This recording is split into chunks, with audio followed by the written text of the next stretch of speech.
Trapped in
Hi, chat.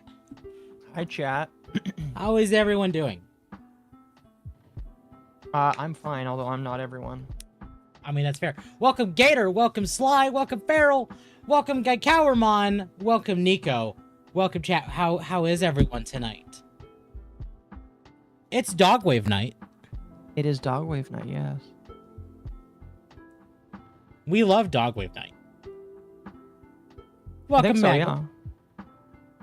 Howdy, Dog and Octopus. Nintendo Howdy. VTubers, yay! No. Oh, gosh. I would prefer no. So, have you seen the actual footage of that? Yes. I think it's really bad. It's very bad. Like, okay, it's not horrible, but it's also not great. Okay. Like, I've seen worse out of actual VTubers. Yeah, no, I agree. We have definitely seen worse out of VTubers, so I will not disagree with you there. You guys ready for Starfox 64 again? Yeah, the fact that Nintendo can't seem to make a new Starfox game anymore, and it's all just remakes upon remakes upon remakes of Starfox 64, it's a little sad.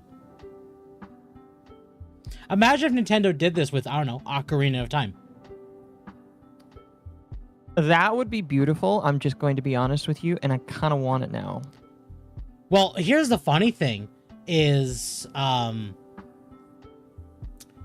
there was a leak. I think we talked about it in Dogwave a couple weeks ago, actually, where we were talking about like Nintendo leaks that were happening and how like they turned out Nintendo seems to be like funneling like fake leaks with actual leaks to try and throw people off the set and to try and catch leakers. But one of those leaks was the Star Fox 64 remake. Guess what? That's real. True. In that same leak was the Ocarina of Time remake. So now it's got people kind of wondering. It's like, wait a second. I mean, I believe it was real. Temp, I believe it. Did you see that Kaylee Mills dropped a Google Doc on the SAG-AFTRA stuff? I saw that Kaylee Mills dropped a Google Doc, not what it was about. I actually It was about how she doesn't want to take responsibility for what happened, basically. Yeah, that's pretty much the gist of what I got from what I read of it. I also, and I admit I have it open, but it's a giant nothing burger. The Senna Breyer Google Doc. I've kind of skimmed it. And, Yeah, you told me you didn't want to read that. I don't. I really don't, because a lot of what I did looking into the Senna Breyer doc is literally just, here's a compilation of tweets, or like retweets and tweets and other shit she's made since 2024-ish. Uh-huh. Basically, since Dawn Trail came out. Right. Star Fox 64 is one of the games they didn't want them to remake. Yeah. Keep in mind, Star Fox 64 itself is a remake of Star Fox 1993 for the SNES. Yes. Also true. So, don't get me wrong. Besides the models, Star Fox actually looks really fun. Isn't it just a remake of another Star Fox game, though? Yeah, Star Fox 64. Yeah. So, all we're getting is a remake. We're not getting anything special. Yeah, pretty much. Right. Welcome, Tape. Understood. Have a nice Welcome, day. Broken. Welcome, Neo.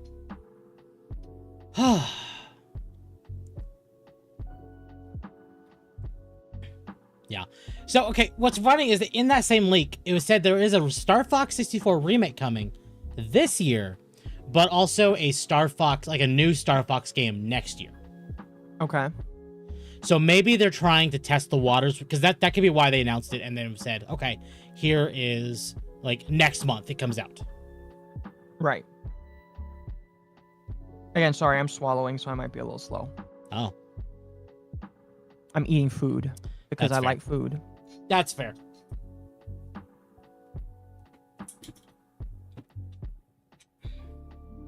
So I'm also trying to satisfy my cardboard crack addiction by looking on TCG Player for cheap shit that nobody wants, so that I can scoop it up. fair. I'm glad I don't have cardboard crack thoughts anymore. You do. You shut up. You do. And you and I both know what you have. I said thoughts, octopus. I don't go buy it. Not anymore. So you did. I did. Yes. You did. Stuff. Did you fall out of the window? Fucking cats. Occo swallows. Yeah. Listen, we all swallow. What do you mean? Ugh. I'm glad Occo clarifies these things only after a pause. Occo price checking the 400 bulk Whooper collection. Do you think it would really be $400? Oh no, it might be 400 Whoopers. Oh. I have considered buying all the Clodsires on TCG Player, though. Considered. Yeah. I mean, like, let me look it up. The thing is it wouldn't be every single Clodsire. It would just be certain Clodsires. Like, there is, like, 3 versions of Clodsire as an uncommon card, 2 versions of Clodsire as an EX form, and then 2 versions of Clodsire in both a shiny form and a non-shiny form. All of these Clodsire cards together cost less than $10. So I have a whole collection of Clodsires right now, including 2 or 3 of them in the Japanese version. Right. So. I don't know. I mean, I considered it. It would be very cheap for me to like go to the regular Paldean Clodsire from Paldean Fates. Just say, oh, how many listings are there? 571. I could just buy all 571, where the average price is 50 to 60 cents. Let's see, how high does it get price-wise? Oh, let's see. Can I sort by... Yeah, just sort by price and shipping. Show 50 listings per page. So, at most, I'm not paying more than like $1 or $2 or $3. Right. Okay. So if I wanted to average it out, I'd spend about $600 to buy every Clodsire on TCG Market. That's a lot. Just a little bit.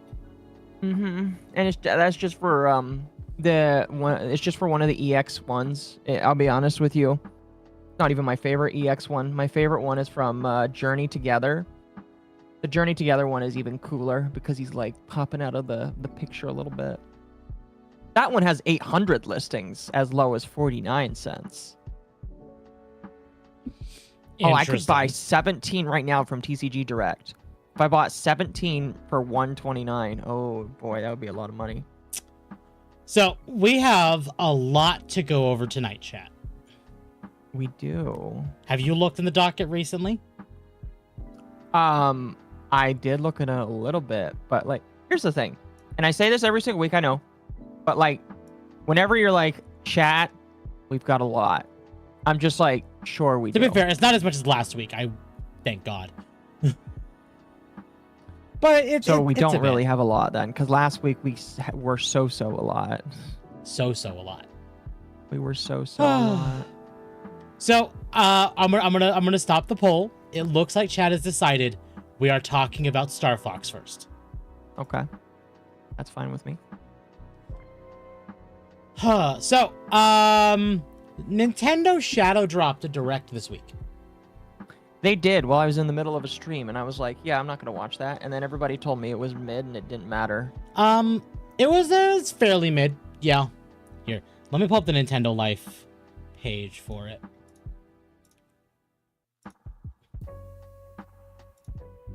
It was just Starfox, was it not? Yes. It was very specifically a Starfox Direct. Yeah, that's pretty mid, I'm going to be honest with you. Where is... There it is. So, Starfox is finally getting another game out June 2026, exclusively on Switch 2.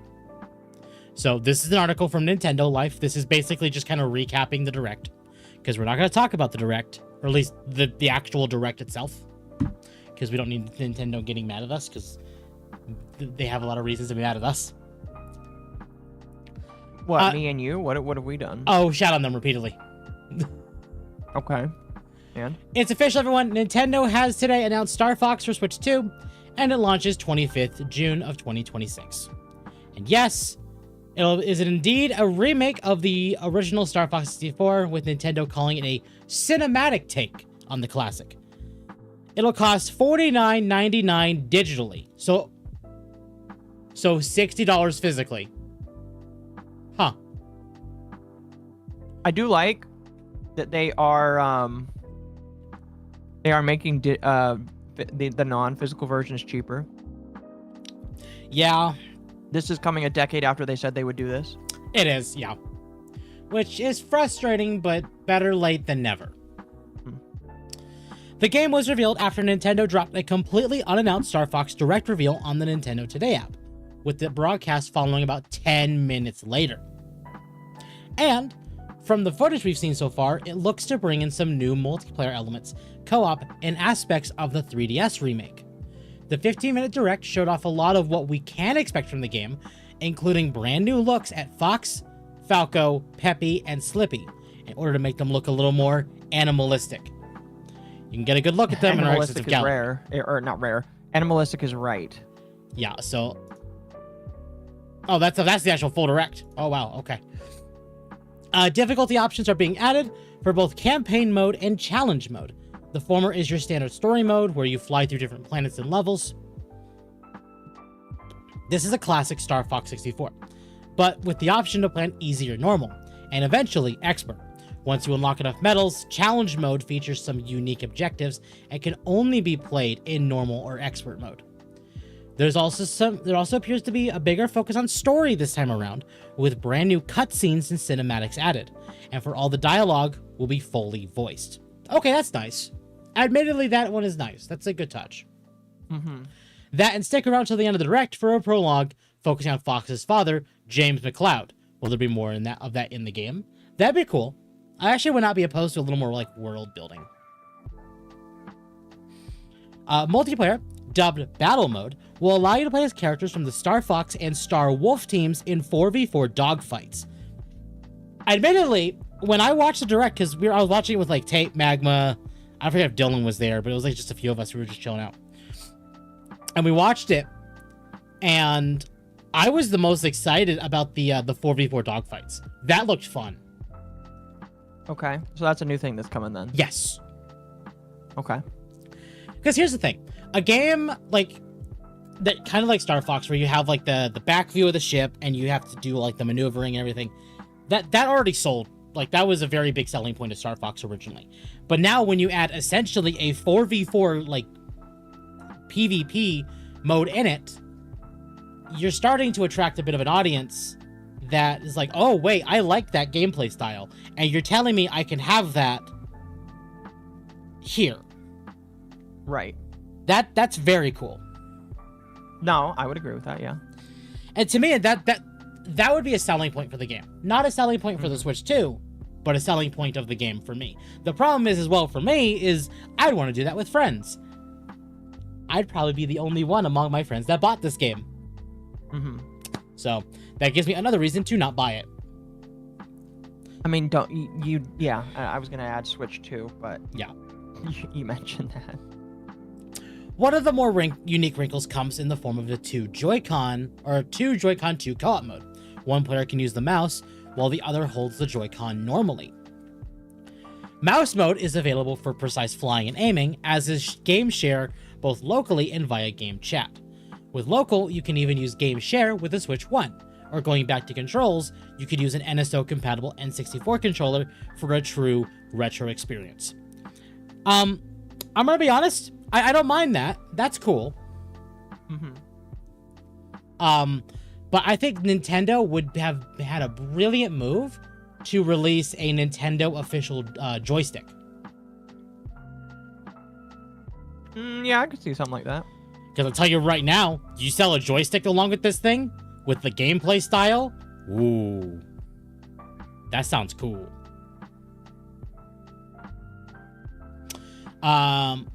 Lastly, in what could be a little creepy, plug in that USB camera, and you'll be able to use Fox & Company's faces as filters in-game, meaning you can control their facial movement when using Game Chat. So I want to pull up the article for that. This Okay. I know that they're probably having some fun with this, but it just... yeah. They're probably having fun with this, and I can't deny that it looks like it'd be fun to use. Just, it's silly. And that's fine. I don't mind silly. Switch 2's game chat support will be put to use in the upcoming Switch 2 release. Starfox, with Nintendo revealing the game, will feature character avatars. These allow you to change your face in game chat to look like a character from the Starfox universe, and tracks your head, movement, and facial expressions. This includes mouth movement, blinking, and eyebrow movement. And here's what it looks like in motion, and they actually have it here.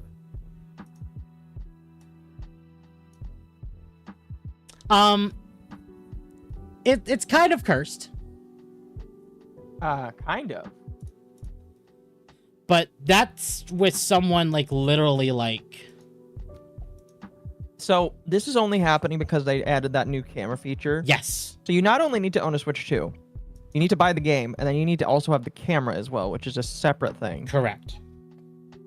That's crazy. And that camera's expensive. Isn't it like $50? Yeah. And Nintendo, as far as I'm aware, does not allow you to use your own camera. You have to use theirs. Why would you? Well, let's say you already have a webcam. Their webcam is not powerful at all. Uh-huh. So, with that in mind, that's the only reason they're doing this, because they want to sell more webcams, even though their webcam is the bare minimum of what it allows. Right. And they actually give a great example of like what you might see here. It's like, oh, you have someone streaming their game, and then you have someone in a voice chat using the video feature with the Starfox avatar while the other person's playing Super Mario Galaxy. Here's my question. Do you need to have the game launched in order to use it, or can you just add that? I think it's added to the account after you basically boot up the game. Okay. So you don't even need to play the game in order to have that open. So you could... Oh my gosh. You know how many Starfox VTubers we're going to see on Twitch now after this comes out? I doubt very many, I'll be honest. You think so? Yeah. It'll be like the burnt peanut, only worse. Here's the thing. You're just saying you want more furry VTubers, and we'll get those aplenty. Oh, God. Give me that Falco model. Falco is cursed. Out of all of them, I would say Falco is the most cursed. Hori is the only other company that has made a camera for Switch 2. Yeah. I just wish I have the old Logitech webcam I used to use for streams. And if I got a Switch 2, I'd be like, well, I want to just use that. It's USB. It's a webcam. It should do exactly what these other ones do, but they won't support it. And I feel like that's a little stupid, all for the sake of let's sell a product. Mm-hmm. And I get it. You want to sell the product. But I feel like you are more likely to gain favor from your user base if you, I get it with the controllers. That's one thing. But This is a webcam. It doesn't do anything special besides be a webcam. At least with a Switch controller, you could say, oh, hey, it has, the NFC support for amiibos, or it has motion controls for the specific game, or you know what I mean. Uh-huh. Sorry, I'm trying to finish chewing here. Neo brings up a really good point, and I didn't see her in the trailers. As soon as they sell an add-on with Crystal for the webcam, shit's gonna get real. Yeah, that's also horrifying if you consider it. Because if you look at, in fact, I almost wonder if maybe that's why they gave the remakes this weird, horrifying look. Because Crystal is constantly drawn very provocative means. And if they do it this way, she won't be. The fact they got rid of the stylized anime aesthetic of the characters and gave them real animal aesthetics already stresses me out. I don't mind it. I see what they're going for. It's just weird. If they had just... Someone actually posted a thing, and I forgot to grab it for Dogwave. But it was an image of, like, Fox and Falco. And their eyes are a little more, like, cartoony or animated, but they fit well with the model. And it made it just work so much better. It didn't look like Uncanny Valley. So, it'd be nice, but they're not going to do anything to fix that because we're a month out from the game releasing. What we saw is what's going gold. Hell, It's already gold. It's ready to go. They could probably launch now and it'd be, fine. I think it would probably be fine. It's just going to be janky as fuck. Yeah. There are only 3 furry characters that people will go furry for. Lola Bunny, Rouge the Bat, and Crystal. Yep. Accurate. Well, 4 now if you count, well, actually, I was almost going to say Luna from Hazbin Hotel, but I don't think so. And it's not Hazbin Hotel, it's the other. Yeah, I was going to say it's the other one. It's the other one. But it's the same creator, so. And here's what you can, like, what it looks like with, like, a person. Admittedly, that tracking's very good. Hell, we see... You have to get the camera really close to you. You do. But at the same time, like, that's better than some VTubers tracking. Hell, I'd almost say it's a little better than my tracking right now. I'm noticing my model's having an issue. So, I can't deny that, like, that tracking's fairly good.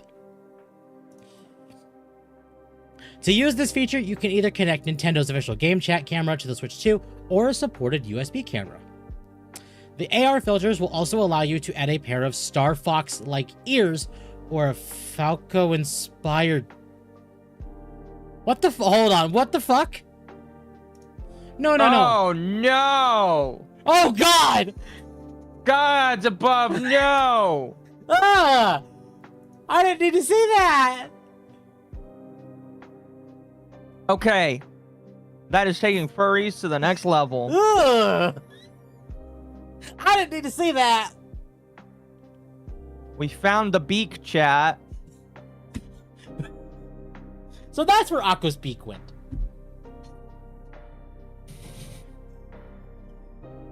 Oh my goodness.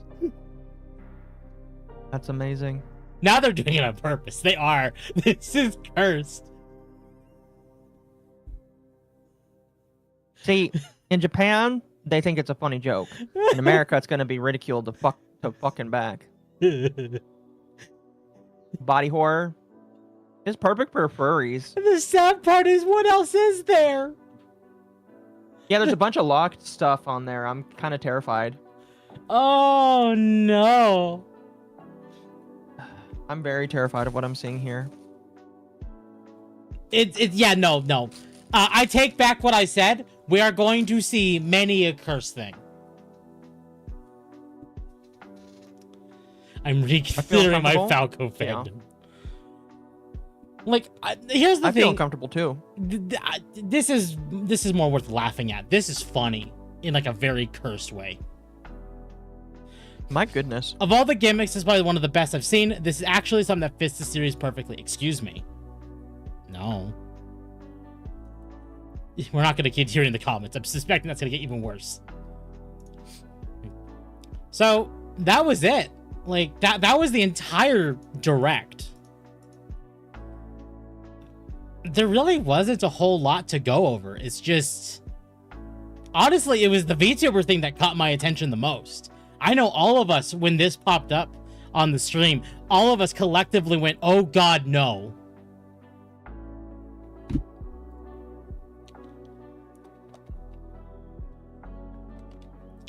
Oh, you know what? Chat, I just noticed something. Uh-oh. There's more images down here. There's more portraits.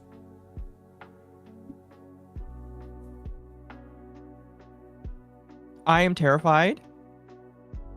Oh, you know what? You know what? I don't see the cat here. Have you seen the cat? The cat? Hold on. Someone put in not an example. Here we go. I don't know this person, but it's here. So this is what this character looked like in the original game. Oh. Okay, cute. This is what she looks like now. Oh, they made her a God. lesbian.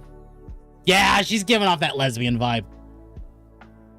She's got the turtleneck, she has a turtleneck and a jacket over the turtleneck.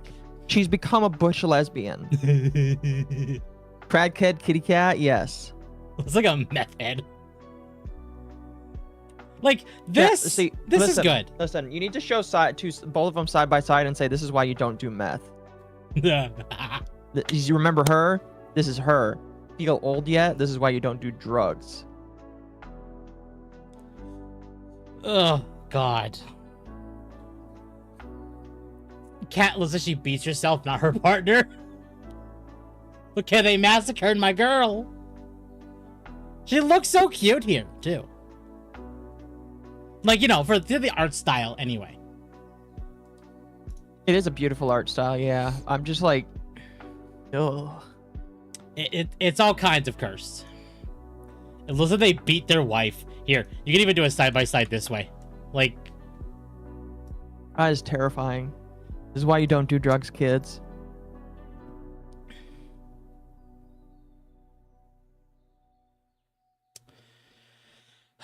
This is you. This is you on drugs.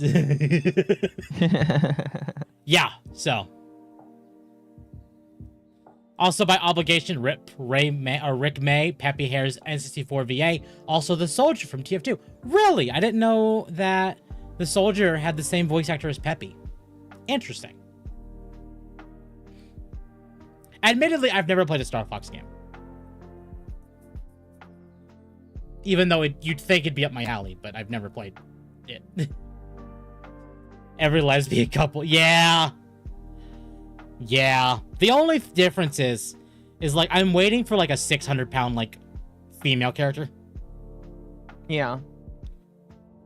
And like we kind of have that with like the pig, but also he is intended to look kind of ugly.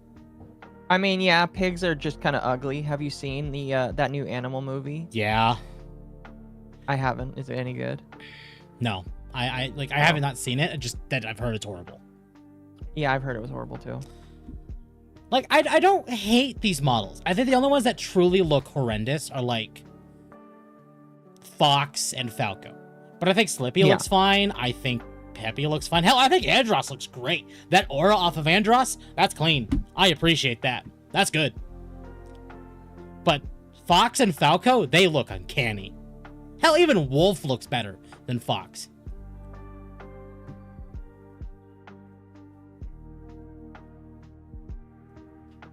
I just want to know why they decided to go with this style. There's like, it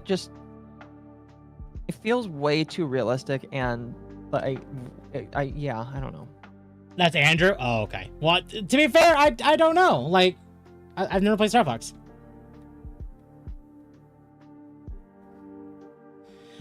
Chaos Match for 2. Starfox story ended at assault. The fucking end. Yeah, that's what I've heard. So, I don't know. We'll see what happens. We'll be talking about this game more as it gets closer to release, if not, you know, at release, hearing all reviews and as other stuff. I expect that because it is a remake that it's going to have a lot of similar story and gameplay. Yeah. We'll see. Andros' nephew. Okay. I don't know. I'm not willing to condemn the game yet. From what I've seen, there's at least a vision here. The question is, how is it going to be, like, good or bad? Because based on what I've seen, minus the models, it looks fine. And even then, the models, that's personal preference. It is personal preference, but I think it's a lot of people's personal preference. I haven't seen a lot of people happy with the look of the model. No, I haven't either. But I think if Nintendo can, like, even in modern day, can deliver a space game that isn't preachy and it just tells a space game story, I think people would be happy.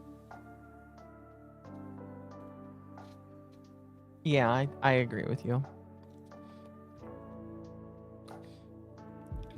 Well, I agree. I do like the different ships from Command, especially Falco's Skyclaw. This remake is clearly meant to be the foundation of any new true Starfox games. Yeah, it is. I agree with Occo. It looks like it lost soul, creativity, imagination, innovation, art, and so much more. That's fair. I can't deny that there definitely looks to be like a soul loss out of it, especially when, and they even like talked about the Mario movie at the very beginning of the Direct. And I'm not gonna mute the audio. Like, I think Fox looked fine in the movie. Like, this is what people were wanting. Like how they did Donkey Kong. How they redesigned Donkey Kong for Super Mario World, and like, it kind of looked like it harkened back to more like DK's older roots, but still with like a modern touch, if that made sense. And I know people were actually hoping that if there was a new Star Fox game, they'd do the same treatment with Fox, because I like how Fox looked in the movie. No, I agree. I agree. And I think that I'm just surprised that these kinds of graphics. I mean, this is obviously very chill. You know. Yeah. It's very well, chill is probably not the right word. It's very cartoony, and I guess this is just, you know. Yeah. Like, even if you didn't follow the exact design, you very easily could have taken inspiration from it and modified the original, like, Fox design from the Star Fox 64 3DS remake or the Star Fox Zero for the Wii U, and just modified that with like a touch of like that stylization from this movie. And I think that probably would have clicked with so many people. In fact, it'd probably do even better. Fox's VA did an excellent job. Perfect casting considering he's a pilot IRL. Yeah, no, they did a really good job. My only problem with Fox being in the Mario movie is just he's member berries. That was all he's there for. True. Adventures already had a pretty smooth looking character models. They could have gone from there. Yeah, they could have gone from there too. Yeah. The problem is Okay. I've never played Star Fox before, so chat will have to remind me. Is it Andros every game? Or did Nintendo write themselves into a hole with 64 and be like, oh, Andros is dead. We can't figure out any new antagonists, so we just can't stop remaking 64 because we're out of ideas. I don't know.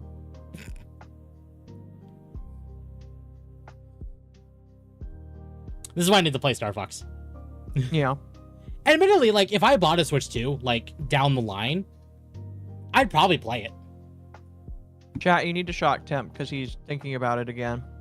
I said down the line. Again, I've hard committed to saying, like, if there's something I really want in the Switch 2, I'll buy a Switch 2. Like, if they release Xenoblade 4, I'll buy a Switch 2. I've made that very clear. The only reason I was considering it the other night is because it's going up $50 more. Right.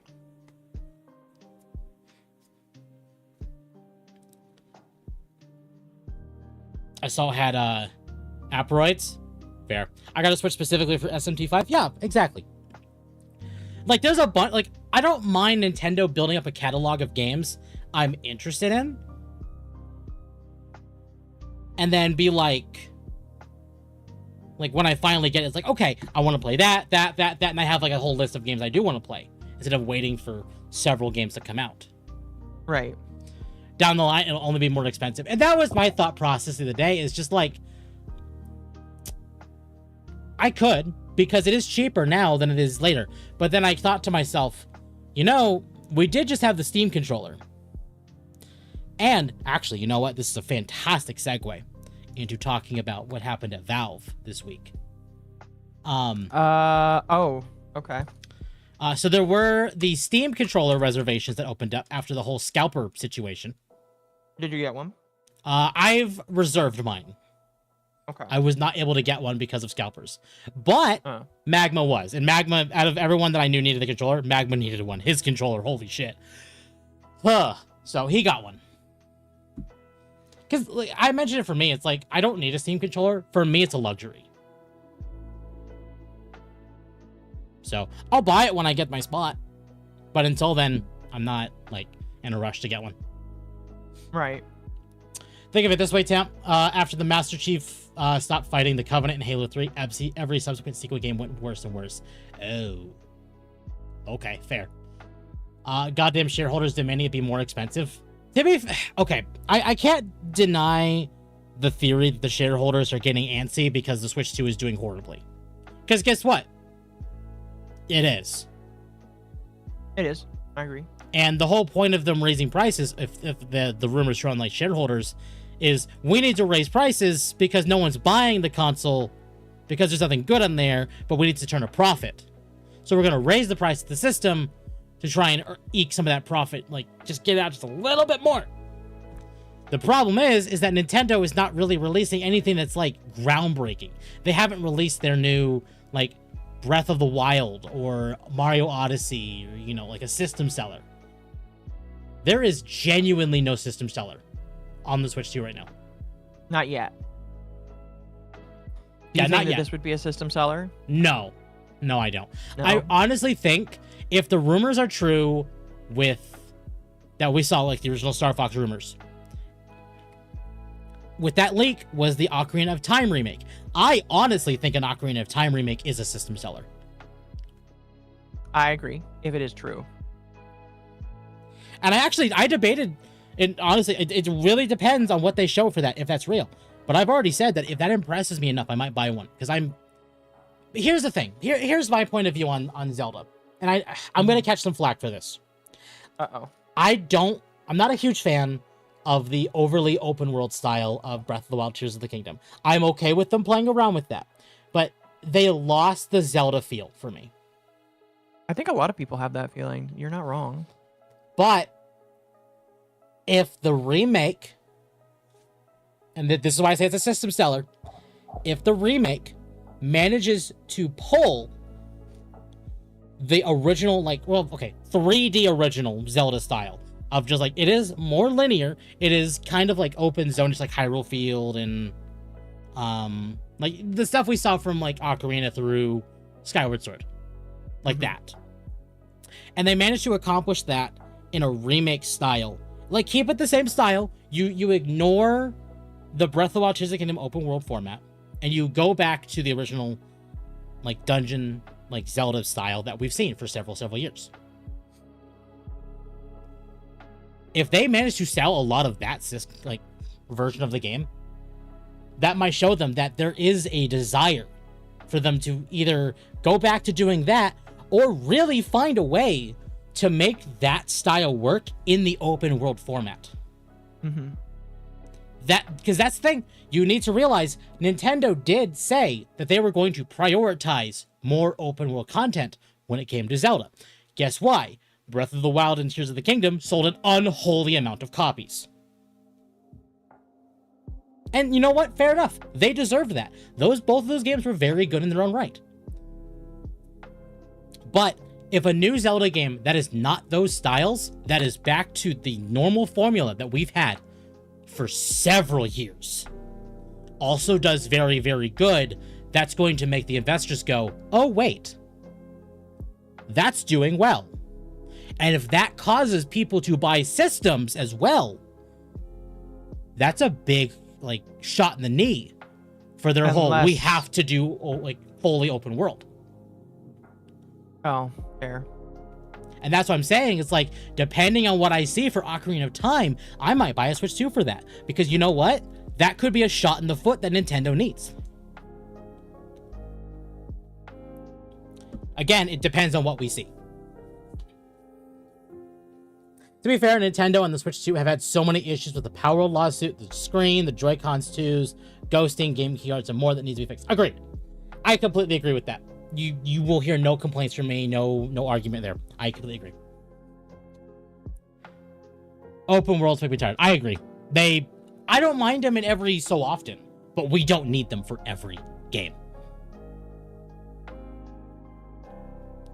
A remake of Ocarina of Time will do a lot of retcons. You may think Nintendo is going to do that, but keep in mind, no, they are going to do a lot of retcons. They are.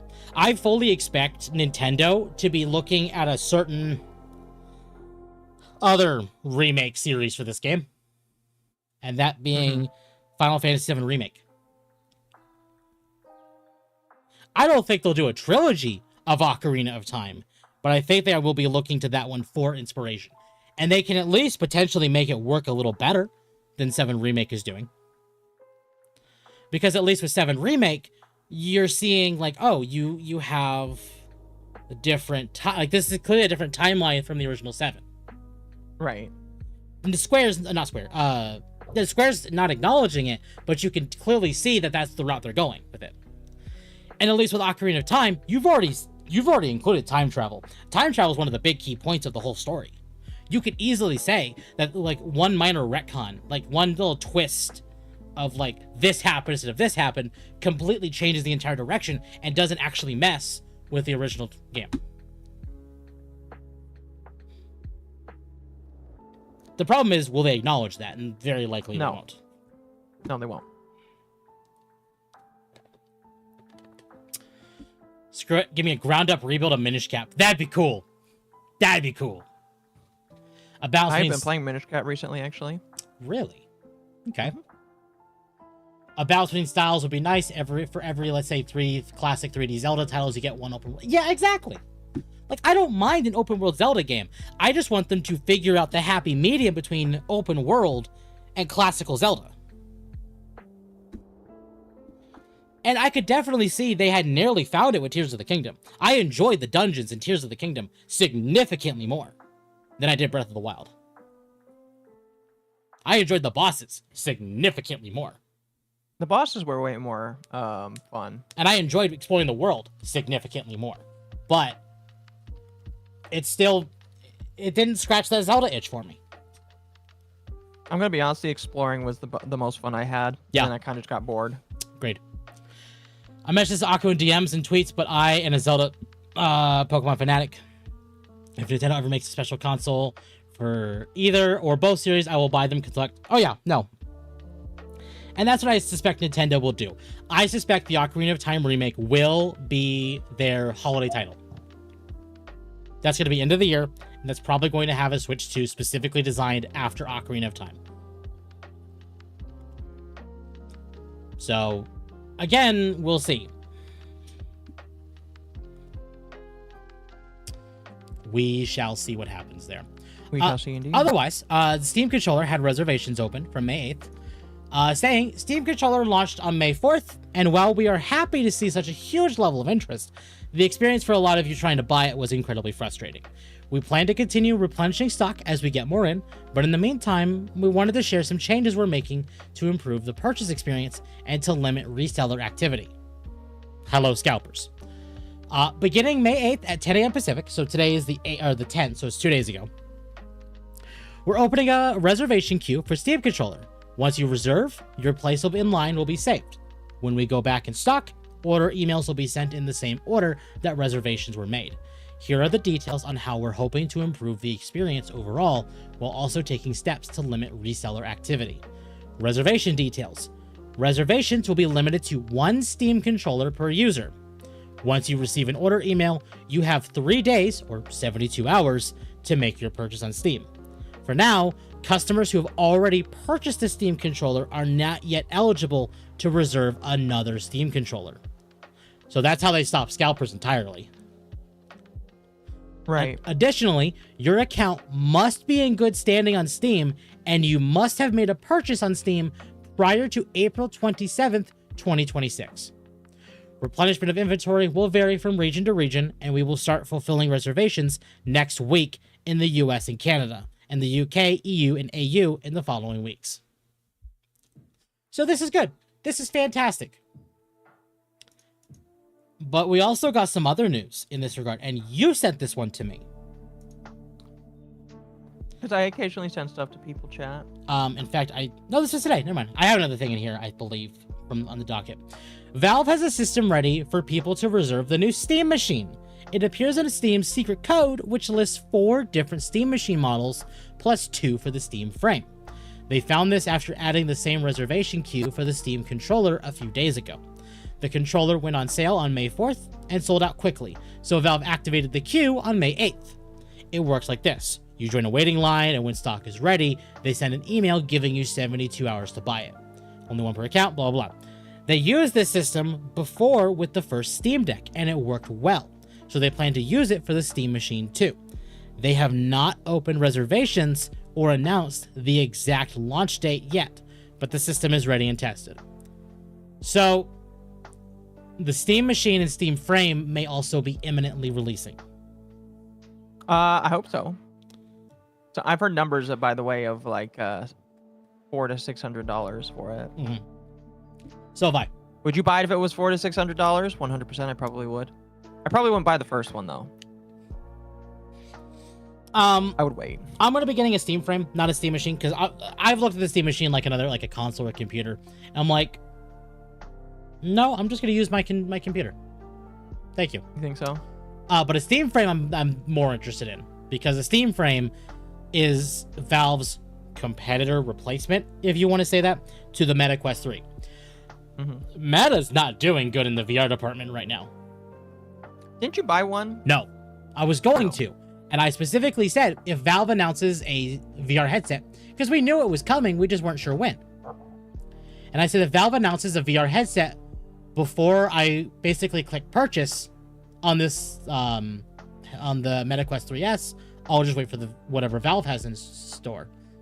Mm-hmm. And then they did that same week. So I'm like, okay, I keep my word. You did not, you revealed your VR kit. I'd rather have Valve than Meta. So I'm holding out. What's the news though? Just it's coming. No, with the Meta. Oh, so this has been just a few months, and I know we've talked about it like here and there, but they basically have dropped support for some VR games, and apparently the Meta Quest is selling so poorly that they actually seemingly, this is the rumor I've heard, not confirmed, have canceled the upcoming Meta Quest 4. Okay. So it's no longer upcoming. But that means is that Meta may be entirely abandoning the VR department. As long as I can still use it to connect to VR chat, I am okay with that. Yeah. Because I did spend a lot of money on mine. Mm-hmm. Yeah, exactly. Granted, a fan helped me buy mine. So, it's possible that's what they do. But, and some people are also, and I guess it comes back to the Valve or the Steam frame discussion, have basically said, look, I'm not going to buy this if it's like $800 or $1,000. And Valve has already said it's going to be under $1,000. But then the discussion is also kind of said, it's like, well, then it could be $999 or it could be, $998 or something like that. But if the rumor on the Steam the Steam machine is $600, I think we actually could look around in the same era or same area of price for the Steam frame. You think so? I do. Because if you realize the only VR headset that truly is a competitor to the Steam frame is the Meta Quest 3. But the Meta Quest 3 has, like, oh, you have you have VR and you have augmented reality, but the Steam frame is just augmented reality. I think the Steam frame offers more for the general gamer than this Meta Quest does. But because of that, they can actually charge even $300 or $200 more than a Meta Quest 3, because people who actually want that will buy it. Right. Like, I know there are people who would rather spend an extra, $200 or $300 for a VR headset that is specifically built for gamers. Mm-hmm. And guess what? This is specifically built for gamers. Isn't the Meta Quest built for gamers? The Meta Quest was originally built for augmented reality, or the metaverse. It's just they knew they couldn't sell it with just that in mind. So if they sell it with the attachment of, oh, we can also do games. You can also use it on Steam and whatever stuff. Like, that's fine. But that wasn't their intended market. It obviously became the market. But now they're not wanting to support that anymore because they're losing money on it. But Valve is going to do just fine on that. Yeah, it was built for Zuckerberg's ego. Correct. Yeah. I mean, a lot of things for Meta have been. Are you going to get in the situation with Snowbreak? So we could talk about Snowbreak, but likely not. Snowbreak is definitely going to be something I believe Mizu will probably talk about more. I could be wrong on that one, but because I've not done too much research into Snowbreak, I'm probably not going to. Only because that's the game with the major censorship, right? Yes. And then we talked about it on Dogwave when they first censored stuff. Mm-hmm. But that was months ago. All that land on the metaverse that I bought will pay out any day now. So, on the bright side, Steam machines and frames are probably imminent. So if you want to buy these, be ready. I know the second I know a price for the Steam frame, I'm going to be adding that money to my account. Because I'm going to try and buy that as soon as I can.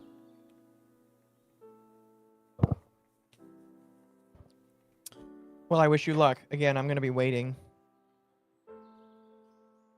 Monster Hunter Snowbreak, the new expansion. To be fair, it could be. It absolutely could be. I doubt it will be, but it could be. Oh my god. Speaking of Final Fantasy, I figure I should probably mention this. Who wants to be mad at Square? Because even I said this was stupid. From Go Nintendo, Final Fantasy VII's sheer volume meant there was no other option for a remake than a trilogy, says director. Well, isn't it from 3 different discs anyway? Yes. So I guess that kind of makes sense. So, Final Fantasy VII trilogy director Naoki Hamaguchi has been the driving force behind Remake and Rebirth, and he's right there steering the ship for Part 3 as well. Fans of Final Fantasy VII had long hoped that the game would receive a remake, but were shocked, in a good way, to see that Square Enix was turning the classic into a 3-part adventure for its return. According to the team behind the game, there was simply no other way. Bullshit! You could have done it in one game. In a chat with It would have taken them way too long, though. It would have. So, I discussed this... I discussed this with a few people. The part that we're getting into with Remake Part 3 is the part of Final Fantasy VII that includes an airship. Okay. So, Talk, by the way, I will be back in just a moment. The original 7 was 3 discs in one game. It was, yeah. Could have cut the first, the first into 2 hours. You probably could have, yeah, but they didn't. And I don't mind the extra content. We're gonna wait to continue the conversation until Occo gets back.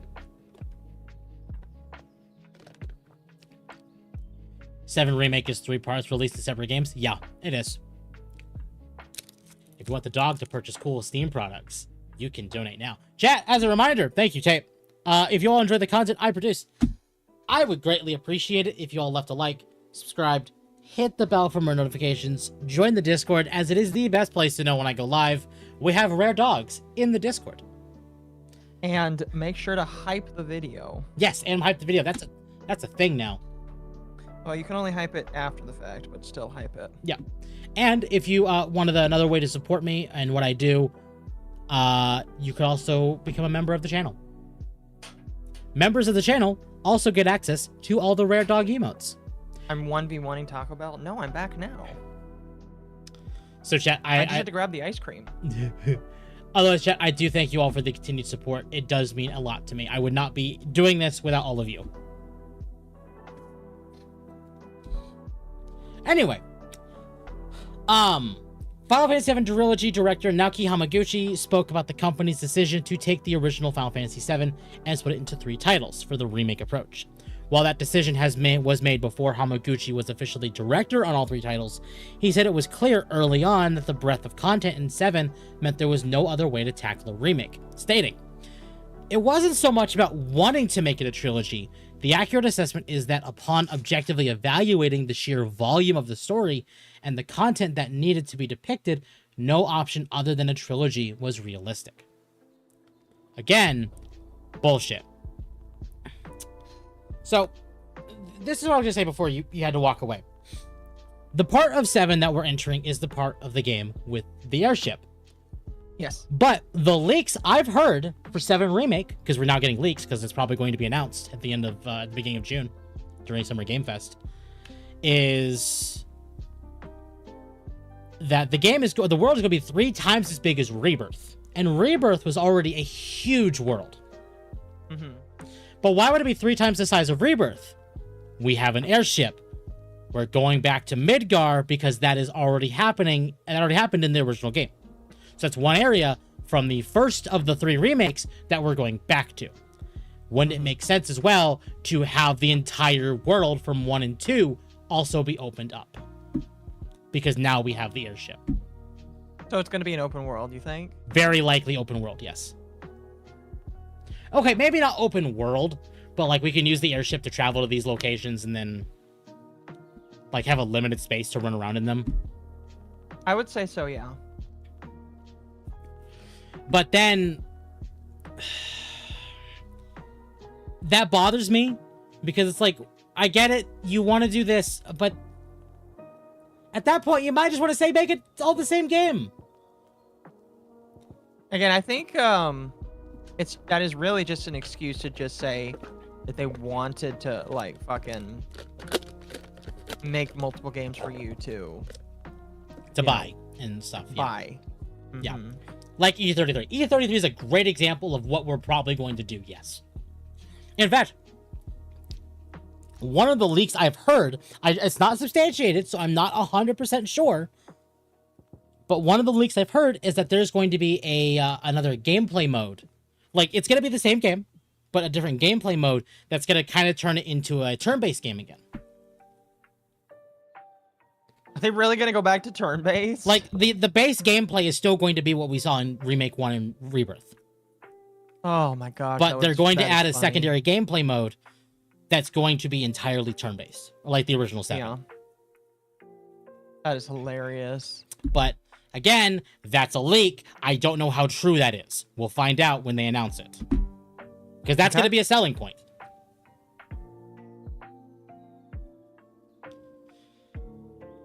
So we'll see what happens there. But I'm hesitant. I'm still gonna play it because I've already played the first 2 of the remakes. So I'm gonna cap it off. But I don't know. Hearing there was no other option is just bullshit. There was always an option. You chose to make it 3 games. Stop, like, I get it, you know what, maybe they're not lying either. It's like, maybe they had a vision to make the game even bigger, because apparently the original director of the game was like, there was so much I wanted to add, I just couldn't, because of the limitations of the PS1. Okay. So, maybe some of this was always intentional, but I don't know. Makes me wonder how many different copies of Skyrim Temp owns. 2 on Steam, the original and the special edition, and then 1 on PS4. Oh. Here. So I think it's 3 copies. You want to go back to the Steam frame here? Did you put something inside chat? I did. Yeah, Occo, that's what we just talked about. They were released with 4 models? Yes, oh, literally in the Pirate Nation post here. Valve has a system ready for people to reserve a new Steam machine. It appears in the Steam secret code, which lists 4 different Steam machine models. Never mind. Plus 2s for the Steam. Never mind. We talked so much more about like how about the waiting line. I feel like I missed the models bit there, but still. Yeah. Lightning will return. I mean, to be fair, if the remake part 3, it comes out in 2027 is what we're hearing. And the rumors, the theories that the Final Fantasy XIV community has about Evercold is right. They may actually be moving on from 7 and going to 13. So, I don't know.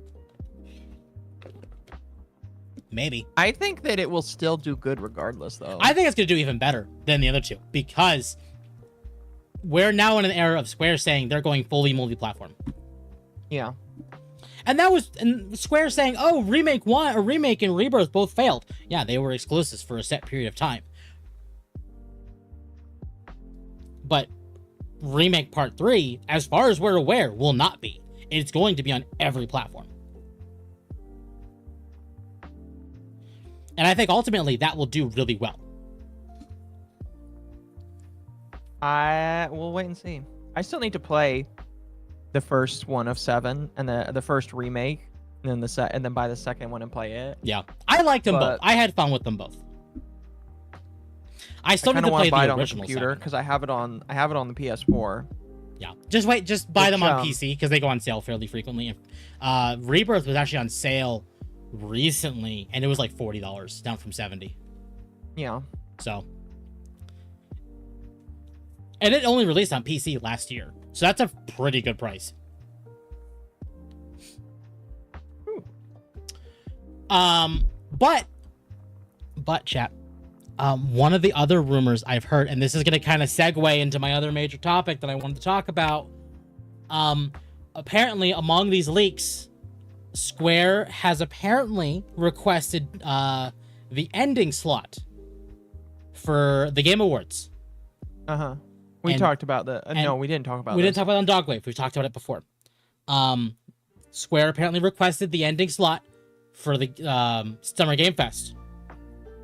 And Jeff Keighley told them no, he has something bigger.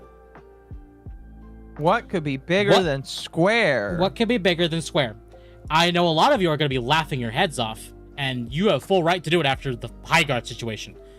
But a new FromSoft game was apparently leaked. Oh yeah, I remember this. Information about FromSoft's next title, Cerulean Onslaught. The game will be fully open world. You will have a ship. Players will be able to explore different islands across the game's world. A full reveal is planned for Summer Game Fest next month. According to a reputable FromSoft leaker on 4chan, who reportedly leaked the reveals from Elden Ring and Bloodborne exactly 2 months before their announcements, the game, Cerulean Onslaught, will be released before Wolverine within the next 3 to 4 months. The code names for FromSoft titles that this leaker previously revealed were Project Beast, which was Bloodborne, and Great Rune, which is Elden Ring. Both of those are correct, actually. Those were the project names. And the project name for this game is Cerulean Onslaught. So, I am kind of excited for this. I've kind of wanted a pirate kind of game like this. This sounds like kind of cool.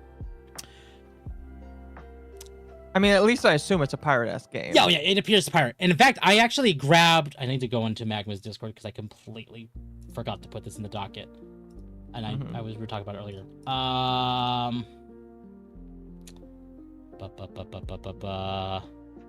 There was another leak, and I didn't pay much attention to it until I was scrolling through. In fact, it might even be right here. Yeah. So apparently this was leaked several months ago. I don't remember. That just looks like a conquistador, and I kind of like that. But it's very naval themed. I kind of like it though. This is from some FromSoft insider. Apparently, it's apparently a insider leaker from FromSoft. And then everybody forgot about it. Yeah. Which is proof to you that the internet can forget things really easily. Yep. Everyone forgot about this. Because, there was nothing. All we knew about FromSoft is Duskbloods. To be fair, all we still know about FromSoft is Duskbloods. Duskbloods still isn't out yet, is it? No, it's not. That's slated for this year. Yeah, but that's going to be for the Switch, right? Switch 2 exclusive, correct. For about a year. But this game, from what we're hearing, is going to be their next single-player game. This is going to be the game after Elden Ring. Which I'm gonna be honest, we all kind of knew that Elden Ring wasn't gonna like have a sequel. Like the DLC is probably just as good as it is as you're gonna get it, you know? Yeah, exactly. Which is fine. I had some concerns about this, and I still have these concerns because it specifically mentions will be released before Wolverine. Why do you mention before Wolverine? Unless you mean that in the sense of like that is the first of the big titles of 2027 or 2026, sorry, that's going to release before this game, or I guess after. I guess. When does Wolverine come out? I believe September. Okay. I believe. I could be wrong on that one. I'm not 100% sure. But when I first saw this, I'm like, okay, so they're specifically mentioning Wolverine. Please tell me this is not a PlayStation exclusive. Because that'd be bad. That would not go very well. I would agree with you on that, yeah. And I'm worried that Sony may be like, oh, hey, Bloodborne did very well. The PS5 is doing horribly. What if? What if? I'm telling you right now, I still would not buy a PS5 just to play. No, I wouldn't buy a PS5 for this. I'm sorry. Especially since they're going up in price again. Yes. So, last I checked. With all that in mind, with just everything we're saying here, I'm excited for it. I did just see this today, and I want to talk about this. FromSoft's upcoming single-player title is called Cerulean Onslaught, and it will be revealed at Summer Game Fest in just 1 month. It's a self-published title and will be released just 2 months later in August before the Duskbloods. It's a dark action RPG where players sail the ocean exploring islands with their ship also acting as a hub. Okay, well, if we are to believe this, then if it's self-published, then it's not going to be with Sony then. If it's self-published, it's not going to be with Sony, it's not going to be with Activision, it's not going to be with Bamco. It is FromSoft entirely. I hope so. And if it's FromSoft entirely, this will be multi-platform. Because if you really wanted to count it, the last single-player game that FromSoft released was Armored Core. Unless you want to count Shadow of the Erdtree, which I kind of do, because it was big enough to be its own game. It was a really good deal. It was a DLC really good I still need DLC. to finish. I still need to finish it. I kind of just like beat the mid boss and decided I needed a break, and I haven't gone back ever since. So, if we look at this, 7 and how, if the rumor is true, what Jeff Keighley denying Square that slot for something bigger, and I know we're all gonna meme on Jeff Keighley, and as rightfully so, he deserves to be memed on heavily after Highguard. But I'll tell you right now, I don't think Nobody there's any trust him ever again after Highguard. No, never trust Jeff Keighley again. But if that leak is to be real, and Jeff Keighley did say that there is something bigger that has already claimed that final slot, a new single-player FromSoft title would do it. It would. That would go hard.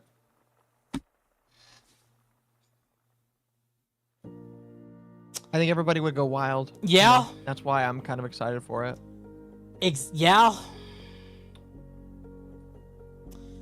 Ironically, like with all the pirate stuff, like because we had we're having Assassin's Creed 4 remake coming. We have Wild Windrose, and now we have this. It's like, what's with the pirate games lately? I'm not complaining, but what's with the pirate games? And actually, if you really wanted to look at like pirate mythology, because like one of Miyazaki's favorite things is Eldritch horror stuff. Right. But if you look at pirate mythology, a lot of it's very Eldritch horror. So, excuse me. He could kind of maybe pull off not like a Bloodborne styled game with pirates, and it could work very well. Yeah. The thing about pirates is there's a lot of ocean-based like mythology that he could pull from. Oh yeah. And I think that he would do a good job at it. I do too. And you can kind of bring back because Bloodborne has the trick weapons, but also instead of like shields and other stuff like that, you have like pistols or flintlocks and other stuff like that. And you could definitely kind of mix that into a pirate game. Like maybe not trick weapons, but you could do the sword in one hand and like a flintlock or something in another hand, and it could work. Actually, that almost works a little too well for a FromSoft game, admittedly. Mm-hmm. So I don't know. Part of me wants to believe this is real. Here, I don't know if you had the recompile of Twilight Princess on your docket, but I actually have it opened in another tab right here. So we'll talk about that. I don't know. Yeah, we should definitely talk about it. I agree. So I don't know. I don't know if I want to believe this is true. I mean, I want to believe this is true. Let me make that clear.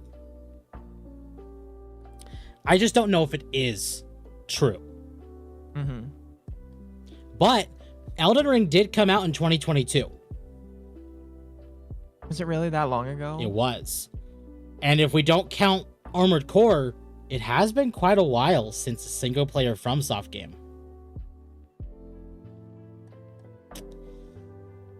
So... Wow. You are correct on that, yeah. Maybe we're looking at the right time for like a new single-player FromSoft game. The question is, if this is real, will it be like Dark Souls, Bloodborne, Elden Ring, and like that you can make your own character, you have your own builds, you have, X, Y, and Z, or is it going to be more like Sekiro? Mm-hmm. Where it's like, it still kind of follows the idea of, Soulsborne games, but it's with a set character. If we could have different ships, what are the odds there'll be some secret Magitech themed vessel? Oh, that'd be cool. That'd be cool. Imagine changing your ship and like farming or like having different like builds for your ship as well. I don't know if there will be naval combat. It'd be cool if there was, but I'd rather FromSoft stick to their tried and true than just... Because like the way I imagine them doing this is like Wind Waker. Like, obviously, it's a bigger ship than what we had with the King of Red Lions in Wind Waker. But yeah, I just imagine I imagine just Wind Waker, but Dark Souls. And honestly, that, to me, goes really hard. I'm excited for that prospect.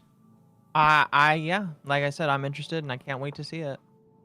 So, as a reminder, chat, I guess not a reminder, I'm going to be basically announcing here, I will be covering Summer Game Fest on stream. So, we'll find out firsthand if this is real. Having like 10 to 20% naval combat at most, I think would be cool. Yeah. Like, we don't need a whole lot, but just enough to be like, to whet our appetite to be like, oh, I see what you can do here. Right. Cool. So I don't know. We'll find out.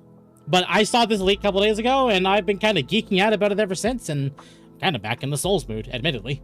He has, chat. He's really excited. I love Souls games. I don't know what to say.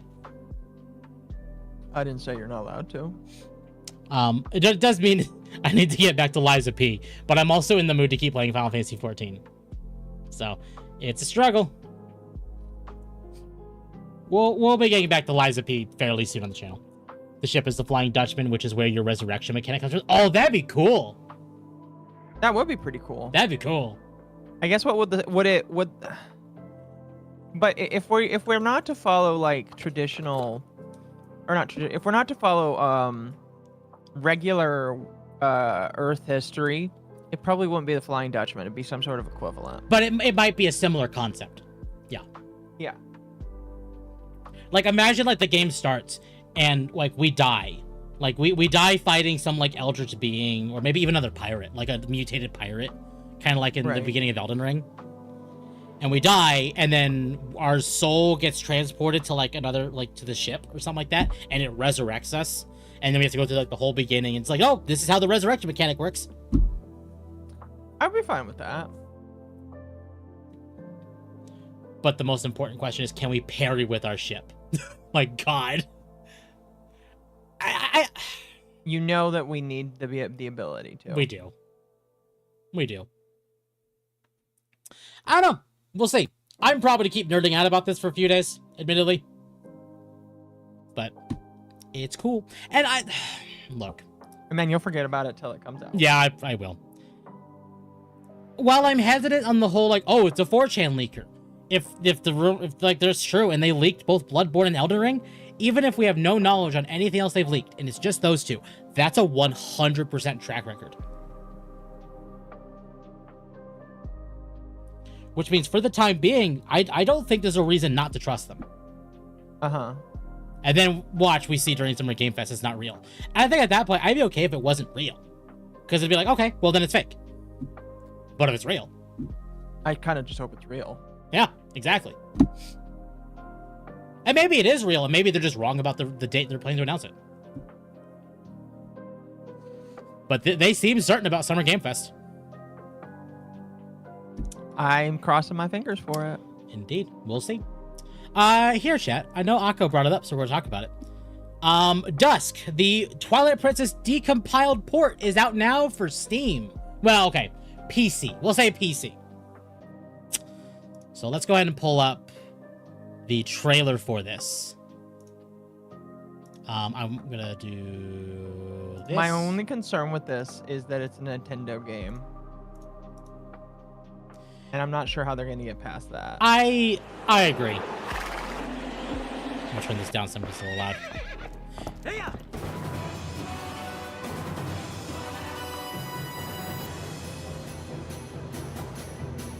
Uncapped frame rate? Oh, that's dangerous. Gyro aim? Okay. How do you do gyro aim? Well, if you tie it to like if you tie it to your Steam account, then you could use the gyro aiming from like the Steam controller for it. Fair. Or you could link your Pro controller for your Switch too. That has gyro as well. Fair.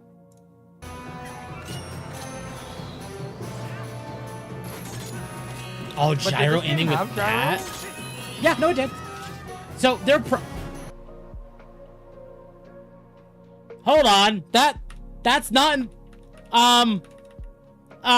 that's not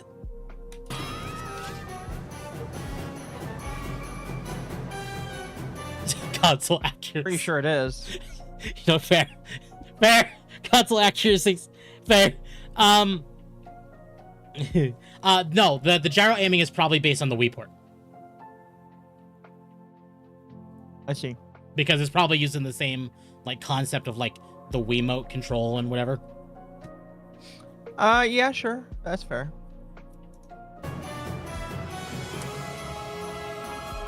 Ooh. Oh. Really? Okay, cool. That's... Oh. Oh, that's nice.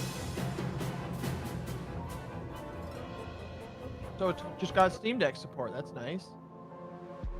Okay. All right. Custom. Oh, you can mod in the... Okay, I mean, all right. So chat, I hope you Oh know no, that it's legal. Oh no. Oh. I hope you know, chat, that Temp is going to download this, and then he's going to give it to me. Yeah.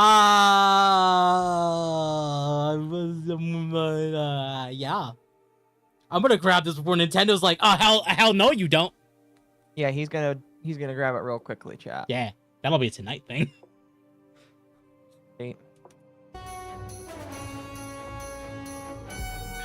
Oh my god! Oh, that's so nice! Oh, you can do damage multipliers? Holy shit! That's I can cool! just kill Ganon in one hit. Oh, this is good. Oh! Oh my god! Fast transform. I imagine the transform was really slow. There's so much quality of life here. Okay, hold on. I'm sorry, did they add achievements? They added it, yeah. Oh, Wow. Huh, that, Oh.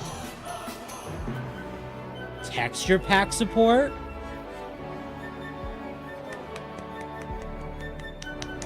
I'm impressed. This looks good. It does, yes. Which is why you need to get it before Nintendo sees it.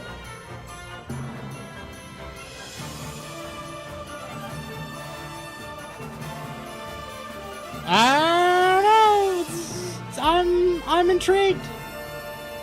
And it's just called Dusk because they can't call it The Legend of Zelda Twilight Princess Decompiled. Because that honestly would probably grab Nintendo more. So they're just calling it Dusk. Which is fair. There's many decompilation projects that are still up and will stay up because they're new illegal assets. True. It's built off the Wii build, and if it's being hosted in Eastern Europe, Nintendo can stomp their feet all they want, but they'll be told to pound sand. Okay. Does this mean we can get a new Midna amiibo? I thought it was... To be fair, you actually might be able to 3D print your own amiibo for this. I mean, why wouldn't you? Listen, 3D printing is just taking a bunch of STL files and compiling them, and like you could literally 3D print from anything. So that's not like a hard thing to do. Like I'm sure that there is 3D printed files of certain things that you can just get. Oh yeah. So, you know, if you showed me like something you wanted me to 3D print, I would print it for you. No, yeah, absolutely. Okay. There's a new TISM game that I was suggested, and it's actually pretty cool. So yeah, I will be looking more into that later tonight. For my own personal needs and for Occo's personal needs. And for I guess anyone else that wants it. Okay. Don't say personal needs like that. You make it sound weirder than it actually is. Oh, I'm sure it does. You're weird. So I don't know. That's interesting. That's cool. I approve of this. I appreciate this. Maybe I'll finally finish Twilight Princess. I've never played Twilight Princess. I made it to the ice dungeon, and then I stopped. I have no idea what frame of reference that is. Fair enough. Yeah, all I know is that the ice dungeon in Zelda is always like a mid-tier to late-tier dungeon. Mm-hmm. Because fuck ice. Oh, wait a minute. Nice. Tep is correct. Midna is a daddy. Yes. So, I don't know. That's interesting. I'm very interested in that. What is that? Oh, that's that. That's that. See, I don't know. And here, like, there's texture packs. There's all that. So, I'll do some looking into that. Yeah, we'll see. Oh my god.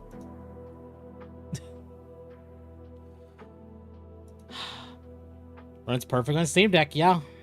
Oh. Oh, no. Okay, we're done looking at that. Oh, yeah. Can't believe Occo went woke. Wait, what? No. Because you made the ice joke. I get you. Gordon Freeman lost in Hyrule. Oh, God. That would be pretty cool. Listen, I want a Gordon Freeman texture pack now. Fair. I guess what got there was this. I forgot to go back to this. According to Moore's Law is Dead, which is a well-known leaker, it basically said, oh, the Steam machine is going to cost $600 to $650 depending on the model. Again, if that is actually the case, like legitimately, if that's actually the case, that is insane. Yeah. Now they did say for the 512 model, and so if might be like $700 to $750 for the 1 terabyte. But even then, like $700 to $750 is not that bad. 1 terabyte SSDs cost almost, they don't actually cost $700, but it feels like they cost that much money. Mm-hmm. Yeah, exactly. So anyone who's interested in a Steam machine, and I noticed some people in the chat saying, oh, sell me on a Steam machine. A Steam machine is just, what if you took a Steam Deck, you made it into a console, and then you slapped it on your TV? That's also a computer. Right. So, like, if you need a computer, like, I know Tape, local mod Tape, will probably be buying a Steam machine because God. Yeah, Tape, buy the Steam machine. Here's the only problem. I know, Tape, you play Destiny. You can't play Destiny with the... Well, no, he plays Destiny on Xbox. But this would replace his computer. And I think for a computer replacement, this will go great. I agree. I'll have to see how good it is at just gaming, because I could use it as the gaming PC, and then I could just switch over the. Although with how many problems I'm having with my fucking graphics card, not graphics card, I kind of feel like my stream PC might just need a new. I mean, I don't have a Micro Center nearby me, but I need a new motherboard. I would totally take advantage of that motherboard deal I saw. I feel like my stream PC is giving me issues. Steam machines sound like a great step from the mid-tier game. Yeah, it's a very much a mid-tier gaming PC. And you don't really need a whole lot either. Like if you just want to play video games that you have on Steam, that will that'll go. Also, here, Temp. What is this? Oh, okay, cool. Thank you. Thank you. So, I don't know. I recommend the Steam machine when it comes out. I won't be buying one personally because I still use my primary rig. Like, this thing has served me well and will continue to serve me well for many years to come. And I actually ended up basically acquiring a PC case for a streaming computer. So, I am building a streaming computer. On the other note, chat, it is shilling, and I don't know if I want to shill this much, but it's there. In the description is my throne, and I have some parts, not every part, but some parts for replacement parts for my main rig, because I can take those parts that those are replacing and put them into a streaming computer. I need to add a motherboard to that, because I have a kit of DDR5 RAM I can already put in the streaming computer. My old kit, actually. So if those are another way you want to support, that's another way you can do it. That goes towards the streaming computer. Woo! Chill, baby. I mean, at least he's not begging for money like some people does. It's just kind of a segue reminder that I probably should. Because I don't shill my throne, ever. Oh my gosh. So. I just looked on a Micro Center's website. Again, like I said, even though I'm not nearby, I am curious about their stuff. They have a bundle for $300. Do you want to know what you get for $300? AMD Ryzen 5 7500X3D, ASRock B850M. You probably won't know that much about the motherboard. G-Skill Flare X Series, 16 gigabytes of DDR5, $300. The RAM alone is worth $300. Oh, yeah, it is. Now, granted, this motherboard is not like a gigantic motherboard. I think that this is what motherboard? That is a micro ATX motherboard, but that doesn't matter because you don't need a massive motherboard. That's still a really good chip, though. That's a Ryzen 5 7500X3D. That's not bad at all. No, in fact, 7500X3D is a Micro Center exclusive. Is it really? Yeah. Oh yeah, it even says Micro Center exclusive. Oh, sadly they don't offer shipping for this. That's sad. Shame. Dude, Chad, if you have a Micro Center nearby you, they even have deals right now. Okay, so they have a deal for a 5500 Ryzen 5, and 16 gigs of memory, and that's $200. $200. You can start a fantastic computer for $200. Chat, you have a Micro Center nearby you, dude. $200. Ryzen 5 5500, 3.6 gigahertz. And then it's got a really nice motherboard. These all appear, most of these appear to be micro ATX motherboards. But again, you don't need a massive motherboard. Motherboards are very optional in terms of like what you need in them. Oh yeah. Although they do have an ATX version of this. So I do see a comment. What does Temp do with his old equipment? Okay. The plan with my old equipment, because like my old RAM is not being used because it was only like 16 gigs of RAM for DDR5. And I replaced it with 96 gigs. But the plan, as far as the throne stuff, I will basically say that it goes to the main computer, and the stuff that replaces in the main computer, the old parts from my current rig would go into the streaming computer. So for instance, right now, I would replace my motherboard, my CPU, and my cooler, and then those parts, instead of just being sold or something, would go into my streaming rig. So, if you were okay spending $6,000, you would get an AMD Threadripper 9970X. You lost me on the Threadripper. Yeah, I know you don't really need a Threadripper. That's for server shit. You wanna know how much RAM it comes with, though? Probably a lot. 128 gigs of DDR5. 5600 ECC. $6,000. You know? $6,000! Again, it would cover the RAM alone. Yeah. It would. Not some bad bundles. Dude, I love Micro Center so much. I have one in Houston, and I miss it so much. Chat, on the note of computer parts, it's a great segue into one of our next topics. Motherboard sales collapse by more than 25% as chip makers strangle enthusiast PC market to build more AI chips. Asus this might be... I was going to say, this might be why we're getting these deals, because like motherboards are next to worthless now. Yeah. Asus projected to sell 5 million fewer boards in 2025. Gigabyte, MSI, and ASRock also expect to see reduced sales numbers. So this is from Tom's Hardware. Motherboard sales are collapsing amid unprecedented shortages fueled by AI, causing prices for major PC components to rise across the board during the past 6 months, with memory modules and storage drives leading the way. These storages are being exacerbated by chip makers like Nvidia, Intel, and AMD, which have reduced production of consumer chips so they can manufacture more AI processors. The AI infrastructure build-out is also causing shortages in Intel and AMD CPUs, and even high-end Macs. As interest in agentic AI rockets to the roof, because of this, users who lack deep pockets are putting off upgrading their PCs and holding onto their current devices longer. Motherboard manufacturers have begun to feel the effects of these delayed purchases, with DigiTimes, machine translated, reporting that the 4 major firms are revising target sales downwards.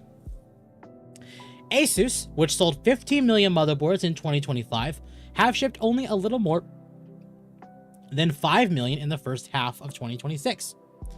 The company will have to push hard to even move 10 million units by the end of the year, marking a 33% decrease in sales year on year.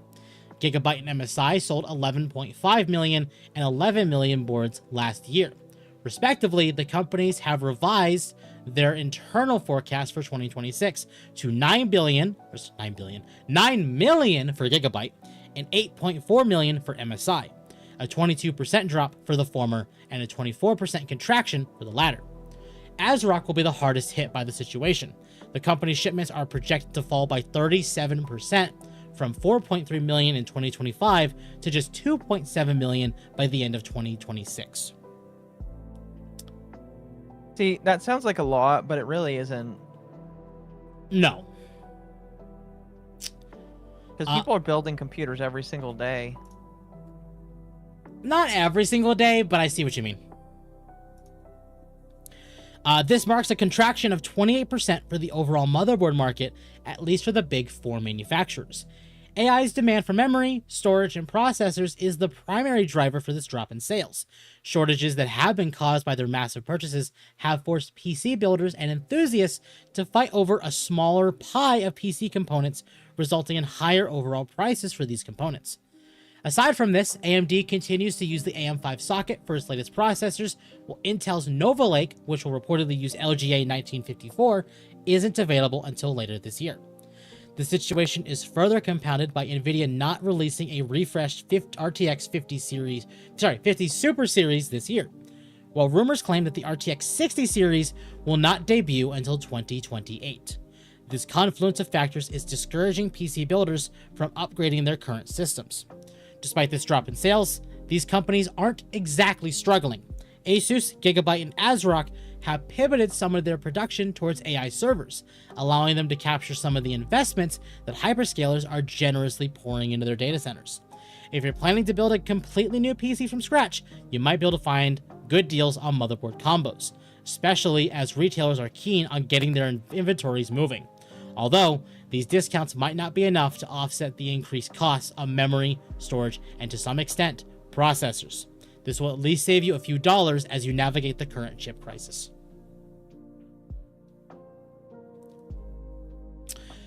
So, if you wonder if I could link that to my PC, or is that not a good idea to link PCs? What do you mean by link PCs? That's the better question. Otherwise, chat. I think they're talking about linking them in a network, maybe. If you do like network, like you could do that. It wouldn't be that bad. But yeah, if you're looking to upgrade some parts, and this is why I might actually have to just pull the trigger on buying a motherboard myself.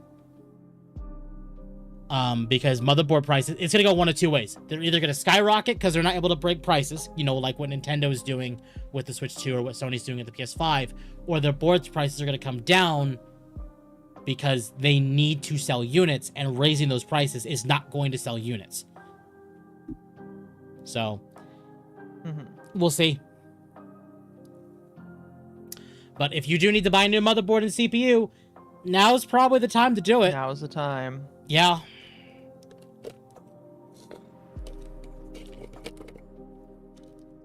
So, we'll see. We'll see what happens. Ugh. I'm dreading buying a motherboard. You are? Yeah. Why? Because I gotta find the right motherboard for me. It's not just like, oh, that's good, buy. It's not like buying a mouse. It's like, does it have what I need? Does it have X, Y, and Z? Does it like... Well, what do you need in a motherboard? I need a lot of USB slots. I need it to have a fairly decent amount of NVMe slots, because I have a few NVMe drives in this computer. Like, I think I have like two, maybe three. This would be an NVMEs upgrade in for your this main computer. computer. Yes. Okay. Because again, my current motherboard and CPU, which is a MSI board and a i7 13700KF CPU. So it's 13th gen Intel, but I want to move those over to the streaming rig, because I feel like the streaming rig would work better with an Intel and NVIDIA combo, while my main rig could go fully AMD.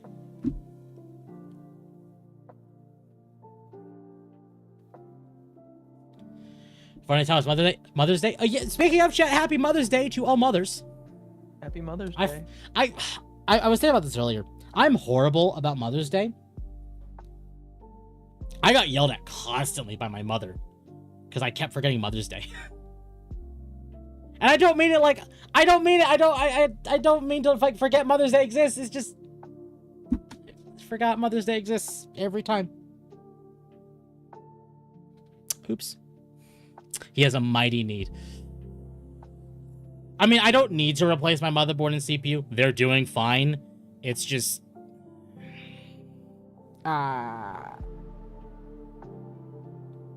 You know how it goes. Indeed, I do. Happy Mother's Day to Temp's childbearing hips.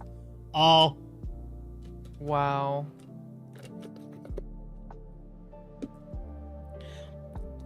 Speaking of chat, if you want the jacket to come off, that's only 9 more supers.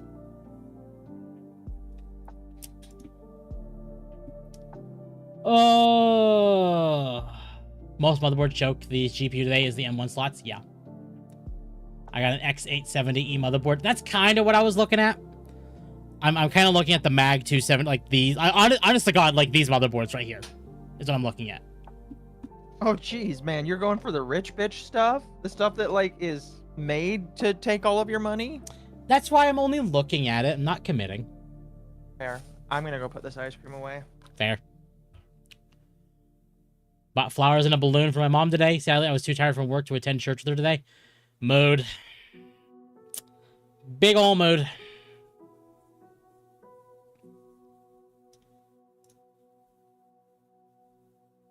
We'll wait for Akko to get back when we go on to this other topic, because Akko's gonna find this one funny. Happy Mother's Day. Then follows up if you want this jacket off. Hey, I mean, someone mentioned the childbearing hips. You can better see the childbearing hips with the jacket off. I'm just saying.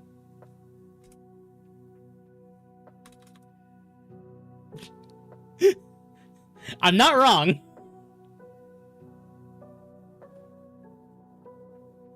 Anyway. Guys, happy Mother's Day. Yeah. Yeah. I have a new mommy now. Oh no.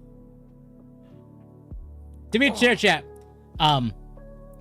Jacket off. See, it sounds weird when you say it fast. Yeah, it does. It does. To be fair, chat, as far as the I have a new mommy now, you all haven't seen the new design yet. You probably won't for a while at this rate, but we're working on it. Damn. Anyway, so do you remember the eBay discussion last week with like GameStop and eBay? Oh, yeah. Was there an answer about that finally? Maybe. It's a big maybe. GameStop CEO Ryan Cohen suspended from eBay after bid stunt. Oh, okay. After news revealed that GameStop sent out an offer to buy eBay in an attempt to rival Amazon. You're not rivaling Amazon, I promise you that. The CEO has been working hard to earn money to support his financial venture. But in the most hilarious way, unfortunately, because of that, Ryan Cohen got suspended from eBay. Yesterday, May 6th, GameStop CEO Ryan Cohen posted on his X account that he was selling stuff on eBay to pay for eBay, and linked to his eBay account. Since the news that GameStop is pursuing eBay, there have been several questions regarding how they're going to afford it. In response, Cohen has started to troll by posting various items with ridiculous prices, including baseball cards, a pair of socks, and even a GameStop store sign.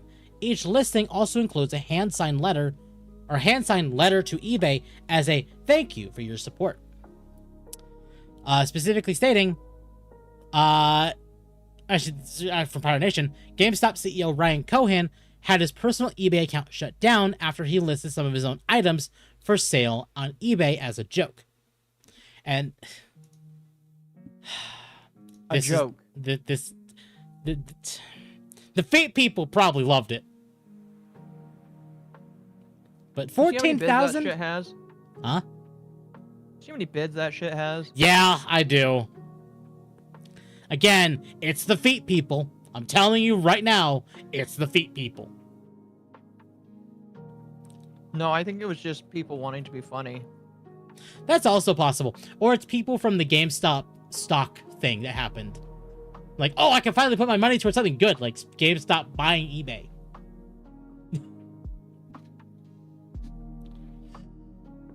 So, that's funny. He used the username Ryan5050 and sold items like a pair of socks, old GameStop merchandise, and a large Halo 2 statue that received many bids. eBay closed the account, saying the activity put users at risk. GameStop offered $125 for each eBay share, payable in cash and new shares, while Cohen said this would create a stronger online shopping business. Soon after posting about selling his items, he shared that he reached the maximum amount available to the list for the month, which was $50,000, with the caption saying, "On the phone with customer support," while tagging eBay. And while the community has had several laughs over this trolling behavior, not everyone thought it was funny. I imagine so. Following his selling spree, Cohen posted that his account was suspended, alongside an image of an apparent notice that claims the decision was made because of activity that we believe was putting the eBay community at risk. At the time of writing, and from a few comments and viral posts, it seems like the account is back up and running, with bids in place for various items Cohen has put for sale. Either Cohen's account was reinstated, despite the notice saying he was permanently suspended, or it's just another stunt. It could be both. It could be both. But, you know what? The balls in this man to try and sell items on eBay to buy eBay. I'm going to say the balls on this man to have a company that, like, scalps Pokemon cards. Like, Yeah. the fucking GameStop scalps Pokemon cards, and I hate it.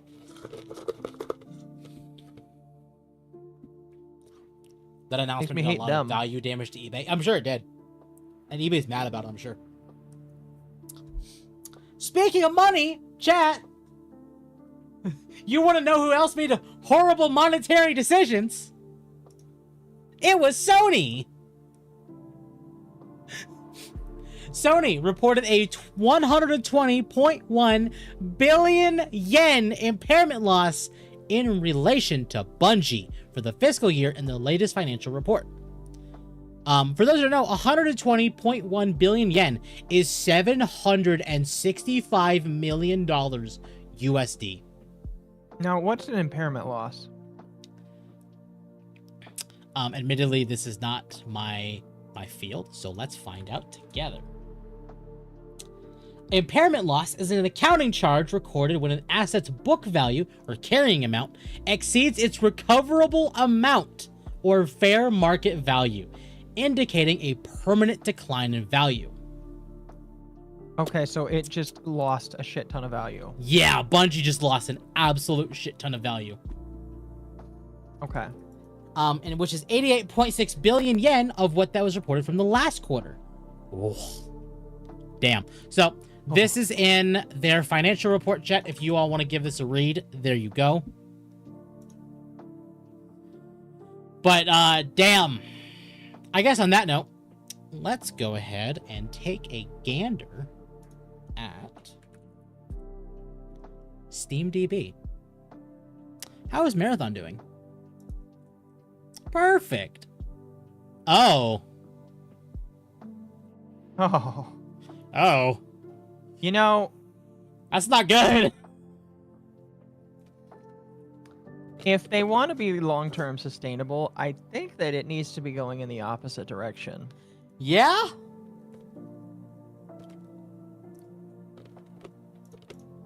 Oh no. Oh no. That's just straight down. It is not. Oh. Ooh. See, I'm waiting for all of the Destiny creators to come out and say this was what you replaced my my favorite game with. How is Destiny doing?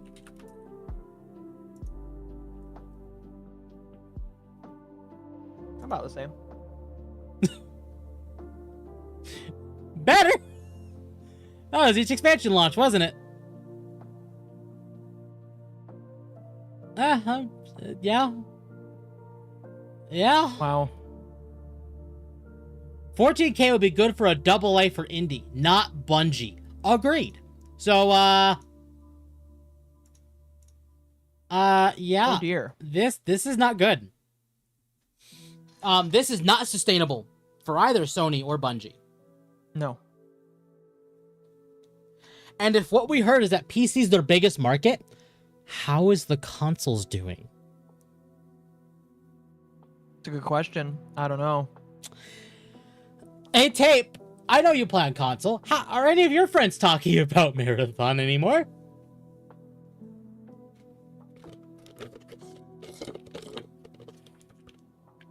I do kind of worry. Just kinda. The game, that game is Marathon in name only. Play the Xbox 360 version for the second game on Xbox Series S and X. Yeah. There's only just one, but I think he's captured audience. Oof. There's only one way Bungie can salvage this. You think so? I do. And you know what that is? I'm sure you know. I'm sure chat knows exactly what it is. And I know what it is. Do you know what it is? No, I don't. Destiny 3. And I swear to God, I'm not lying. It is Destiny 3. You know that's never gonna happen. At this rate, Sony may not give them an option. Destiny was where all their player numbers were at. Destiny was part of the reason Sony bought them. Marathon was the other thing. Marathon's failing. Destiny's failing. Which means Sony is probably going to give them an ultimatum. Either you can make Destiny 3 or you can die. Mm-hmm. So, I'm just saying, they have a chance to fix this, and it's Destiny 3. To be fair, Tape also brings up a really good point. Destiny 1 PC Remaster could work too. Not as well as the Destiny 3, but that could work. To at least reignite some sales for Bungie. Mm-hmm. Yeah. And they may have to. They may very well have to. But they should release a D1 remaster with port to PC, then start work on D3 emulate. Yeah, agreed. Yeah.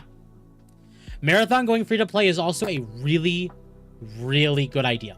And that's very likely. They need to replace the devs with better devs. They agree. They do. They really much do. Sony's doing that one meme face of Homelander to Bungie. Why do you exist? Yeah. Right. Yeah. Again, I don't want to make any guesses on when Sony will absorb Bungie, because I said they were going to do that last year, because Destiny was literally failing so badly that like it was hemorrhaging users. But it could buy time for actual content. You don't need to make anything new for D1. Yeah. And I'll be honest, Chad, there's a fairly decent chance at least I would probably consider buying a D1 remaster, because that'd be fun. That'd be a lot of fun. So D1 was great. Yeah. D1 was a great game. And I'll tell you right now, if they did that, those servers would be populated with all the old D1 heads. I mean, fair enough. Bungie would make money on that. Easy. And make it crossplay, yeah. No, there's no one left at Bungie who worked on Halo.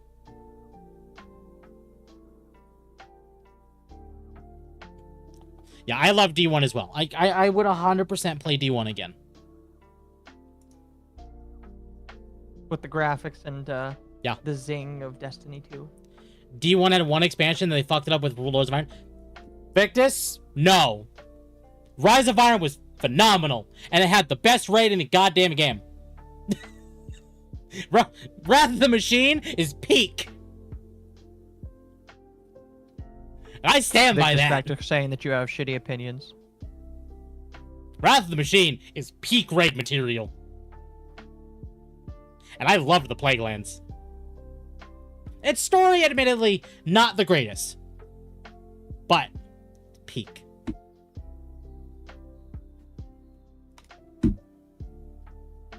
Now, as far as story, I think Taken King is better.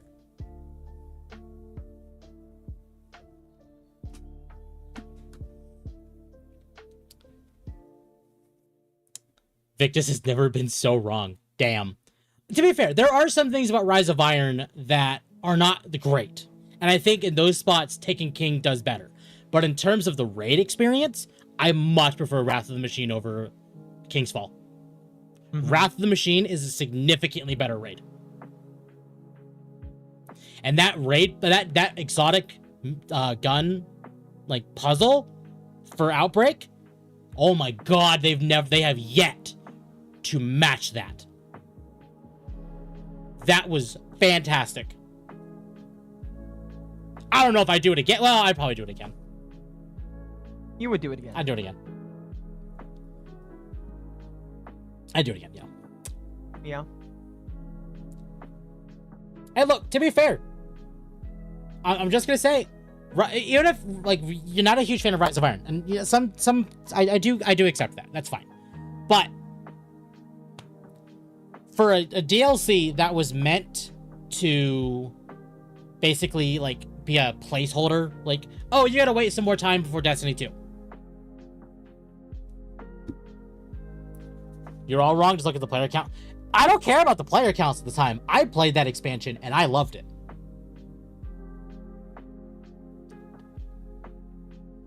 I'm just saying, I loved that. And that, to me, I had a lot of good experiences with that with friends. And for some people like me, who really, really didn't have friends, having something that I could say I had friends I'm playing with, and I got on every day to hang out with friends, and Rise of Iron accomplished that for me, that's big for me. Now, those friends don't play anymore, but neither do anyone else. Everybody abandoned it. Yep. In the Fire Nation attack. Pretty much.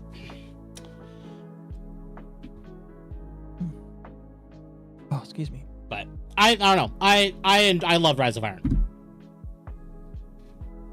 Now, if you want to talk about a shit expansion for Destiny, Curse of Osiris and Lightfall. I don't think anybody's going to argue with you there. They would be stupid if they did.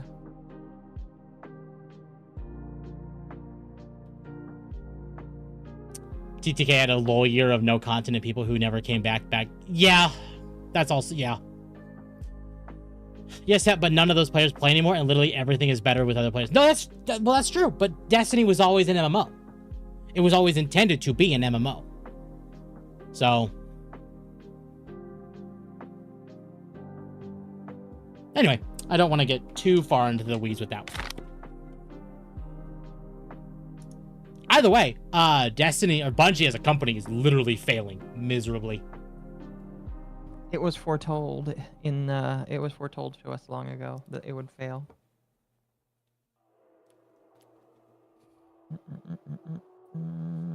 Okay. All right. I'll continue talking. I'm going to sort some cards. Oh, you are fine. Hey, I saw this one today, and I wanted to talk about this one. The Destiny server stuff. Yes. If you want to play online, though, you do have to pay for either Xbox Live or PlayStation Plus. Gross. Yeah. Which is why I've not gone back to really play it. I saw this today. Brendan Fraser says, I'm doing the best I can while actively exercising to get in shape for The Mummy 4. I mean, he's got a lot of work to do to lose all that weight from that whale movie. He's got a lot to do. But so far, it looks like he's actually doing pretty well. So, you know, yeah. I'm not gonna... Excuse me. I ain't gonna fault the man, skis. Yeah. For people who don't know why he got really out of shape and why we didn't see him for several years, for those who don't know, he was raped in Hollywood. Was that a long time ago, or was it like recent that was happened? A few years ago. Like it was, I think it was about 10 years ago. About 10, maybe 15 years ago now. Okay, that's not recent. 10 to 15 years ago is in Hollywood terms. 2011. In Hollywood terms, that's not that long ago. Oh fuck. 2011. How old do you feel now? The world ended, chat. 14 years ago. Yeah, he got fucked up in a divorce pretty bad. One of the few of the higher ups within Hollywood raped him, and he called that out. He publicly called that out, and he was blacklisted for it. So, he's been making a comeback the last few years, kind of working at things just outside of Hollywood. Right. When he made that movie, he got really fat and made that movie. He made The Whale. He's been in some DC projects. He was going to be in the Batwoman, or Batgirl movie that was a part of the DCEU. Did that movie get canceled? That one got canceled, yeah. It was done. It got canceled. Right. He was also in... There was another one that he was in that was DC. It was... I forget what it's called. It was a TV show. It was like an HBO Max show or whatever. Okay. Doom Patrol, that was it. It was Doom Patrol. Thank you. He was sexually assaulted. Yes, he was sexually assaulted. So that is partially part of the reason why he gained a lot of weight, because if he wasn't being in things, and you know that breaks you. I mean, yeah, I would agree. That definitely does break you, so I don't really blame him for letting himself go. Yep. But I do know, I believe it was last year or the year prior, he basically petitioned to some higher-ups in like the company he's working at that he wanted to do another Mummy movie. And it was approved last year. So there's a new Mummy movie coming out. And it's going to actually be like in the same set of like the original Mummy movies with him, actually. In fact, I think someone in the comments actually had an image of what he looked like back then. Yeah, here. Careful, don't scroll forever. I know. So this is what he looked like back in... Yeah. Rape will do that to somebody, I guess. It really will. Like, this is what I remember him like in like George of the Jungle or The Mummy or Journey to Center of the Earth. Oh, geez, I remember Journey to the Center of the Earth. That was a fantastic movie. I remember the old one that freaked me the fuck out when I was young. You ever watch that one? No, I don't think so. It was a freaky movie. Mummy 3 is retcon, not that canon he was now. in, the movie he was in made it way less terrifying. I think they're getting the original cast. I think they are, yeah. So, I don't know. This is good. And if you Glad that he's moving it past it, you know? And as far as the whale, I believe he actually wore some kind of fat suit. Like, he was not... No! Sorry, he actually gained all that weight. I was gonna say, I thought that was all real. I think he actually gained all that weight for that movie. And then he lost it all immediately after he was done filming. Yeah. So, you know what? Good for the man putting in the hustle. I agree. I'm glad that the man skis is like losing the weight, getting better, you know, all that good stuff. Yeah. Not all of it? Okay. I wish I had that dedication.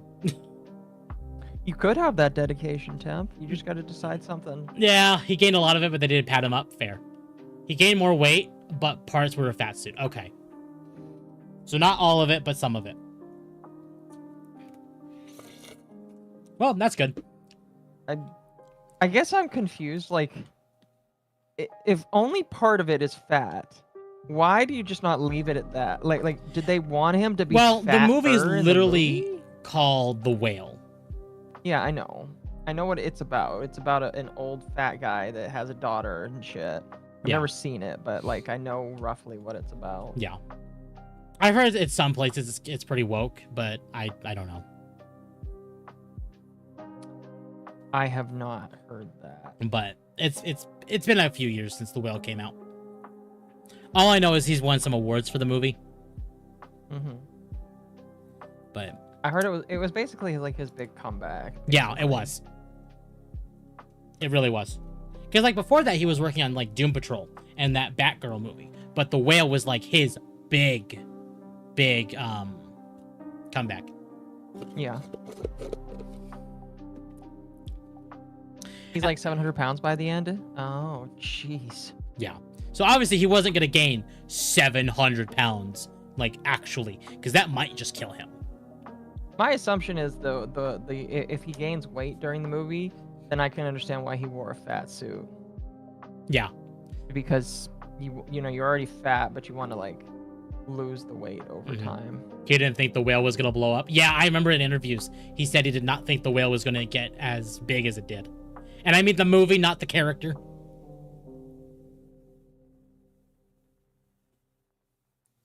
I've seen people describe that movie as Hollywood putting him through a humiliation ritual. That I could believe, actually.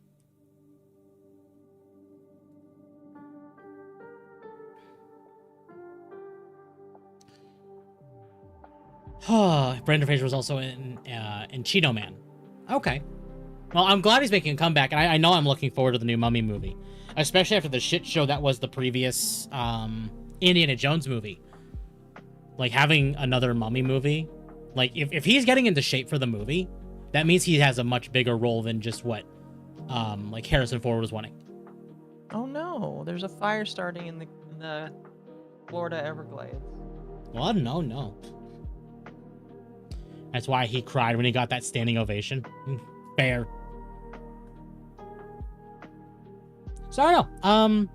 I just saw this today, and I wanted to show it, because I think this is good. This is cool. Good for him.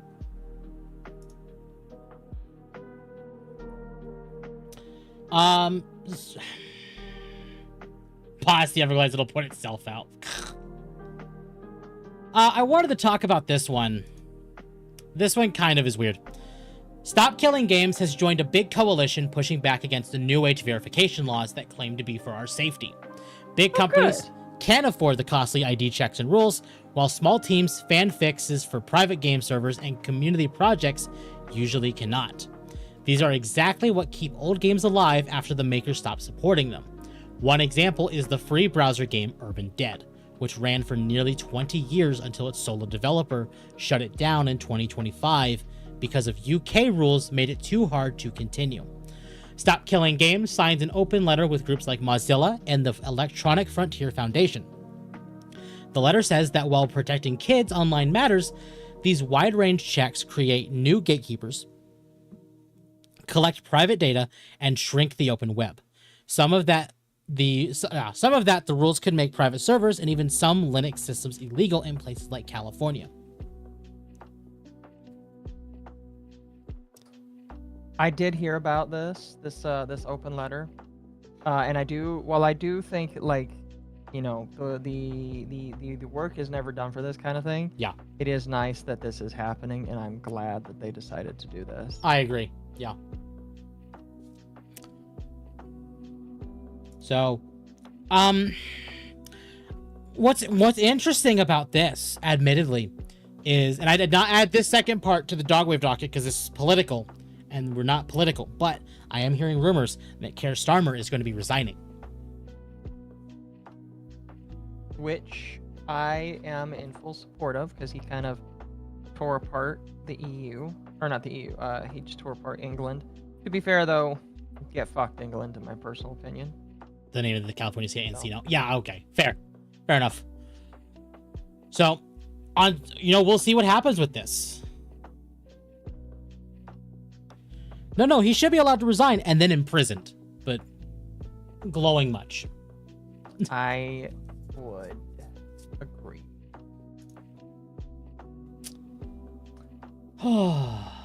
This happened. Welcome, Reverie. The pirate survival game Windrose, I'm sure some of you remember me playing this for my 2-year streaming anniversary, had a serious hidden problem. It was killing your SSD without you knowing. Normal gameplay like walking around your base caused it to write up to 108 gigabytes of data to your SSD every hour. This stemmed from an insufficient save system using RocksDB that created too many small files and constant disk activity, which could shorten SSD's life over time. Players and YouTubers reported the issue, and Dev Kraken Express quickly fixed it with a patch that cuts disk writes by 60 to 75% and stops unnecessary CPU spikes. All I'm going to say is that's a lot of data. That's a lot of fucking data. A lot of data, man. Holy shit. I'm glad they fixed that. Uh-huh. I'm very glad it got fixed. Some people don't know.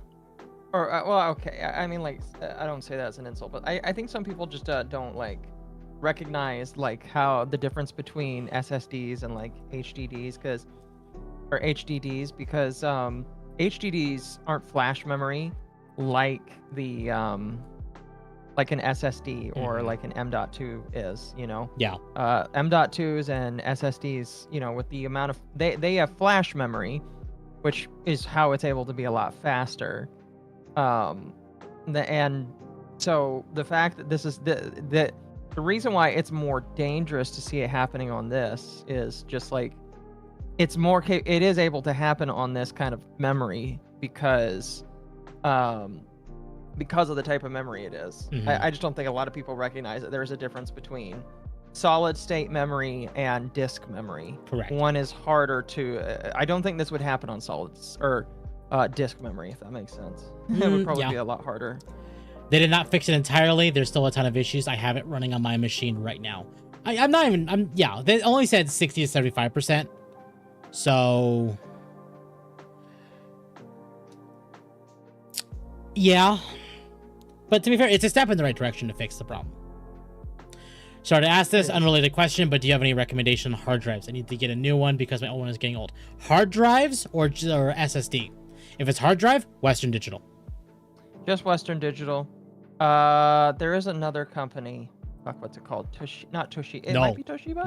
No. There's another one. There's at least one other one that's decently, that's like a runner-up behind Western Digital. Mm-hmm. If you're going for SSDs, honestly, it's not as bad with SSDs, but Western Digital is still a fairly good option there. Crucial was a fairly decent option. I don't know about anymore.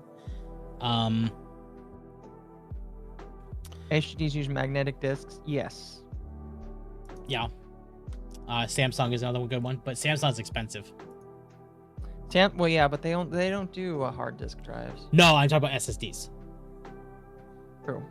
I didn't realize it now until now, but my old hard drive is a Seagate and it's only 4 years old. Seagates are designed to fail after 18 months. Yeah, what's funny is I was watching a tech channel today, and when I heard him say he got a 96 terabytes of storage, I was like, oh, good. And then I saw it was all Seagate, and I was like, oh no. Yeah. 96 terabytes of a failing hard drive. Yep. I should have left a comment, but I didn't. So, are hard drives more durable than SSDs? Absolutely not, no. Hard drives are made for deeper storage. They are not made for you to access information quickly or fast. They are purely made for you to be like, I want to store this data. Mm-hmm. It's where I store all my videos that I want to hold. They're archival disks now, whereas solid state. Nice. What was that? Just my mouse. Oh, okay, good. I heard that, like, bang. No, solid state drives and M.2s are made for quick access memory. That's why they're called flash memory. Mm-hmm. Yeah. Hard disk drives are made for long-term archival purposes nowadays. I mean, it's what everybody used before. You know, solid state drives were like a standard, or like at least a semi-standard. I use my hard disk drives to store all my videos. I store all my pictures, my music. Eventually, I'm going to move my music from my computer all the way over to that, and make it to where my music is only stored on that. Ow. What did Sam think that sound was? I knew whatever that sound was Occo dropping something. I was just hoping it wasn't something important. And then he said it was his mouse. But that mouse, the one I know he's using, is very durable. Yeah. It needs a clean out, maybe a wipe down, but it's pretty durable. When you do replace that mouse eventually, I would actually recommend the one I'm using now. I love the one I'm using. How much was it? You're about to say 200, and I'm like, fuck no. Hold on. How much was my mouse? My mouse was $160. Yeah, I know. I know mine needs a clean. Like the underside where all the pads are, they need to be cleaned. Yeah. But like, no, yeah, my mouse is expensive because it's a fairly new mouse. It's the Viper V4 Pro.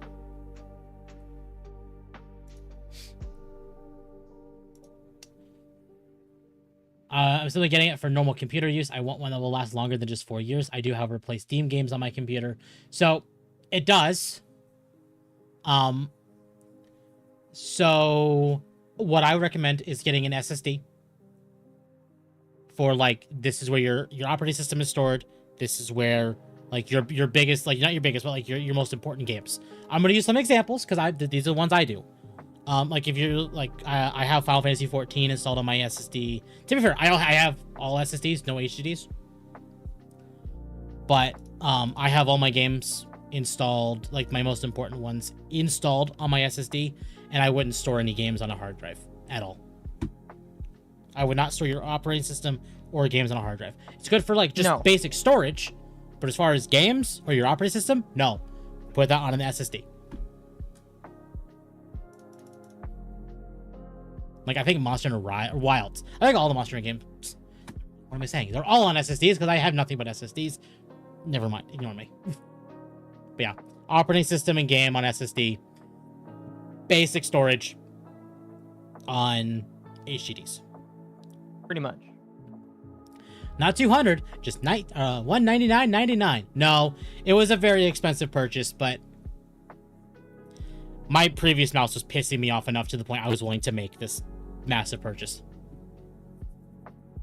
The one I'm using? No, I replaced the one you're using because I recommended that one to you with the SteelSeries Aerox 5, and that mouse felt fine, but it couldn't hold a charge for the life of it, and I had to charge it several times a day. That thing's battery was dog shit.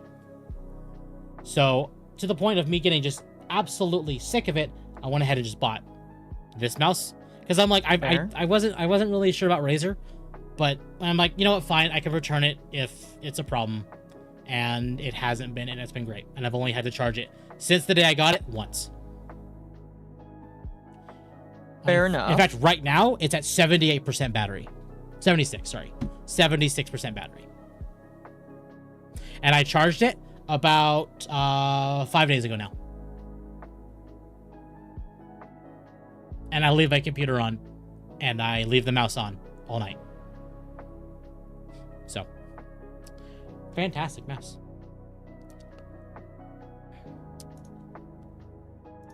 I grabbed the actual article. Rumor: Disney to remove Star Wars sequel trilogy from timeline to resume focus on original characters.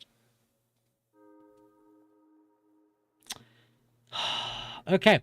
The future of Star Wars may be heading towards a massive course correction, and if a new insider report is accurate, Disney could be preparing to split the controversial Star Wars sequel trilogy off into its own isolated timeline and remove it from the mainline Star Wars storyline.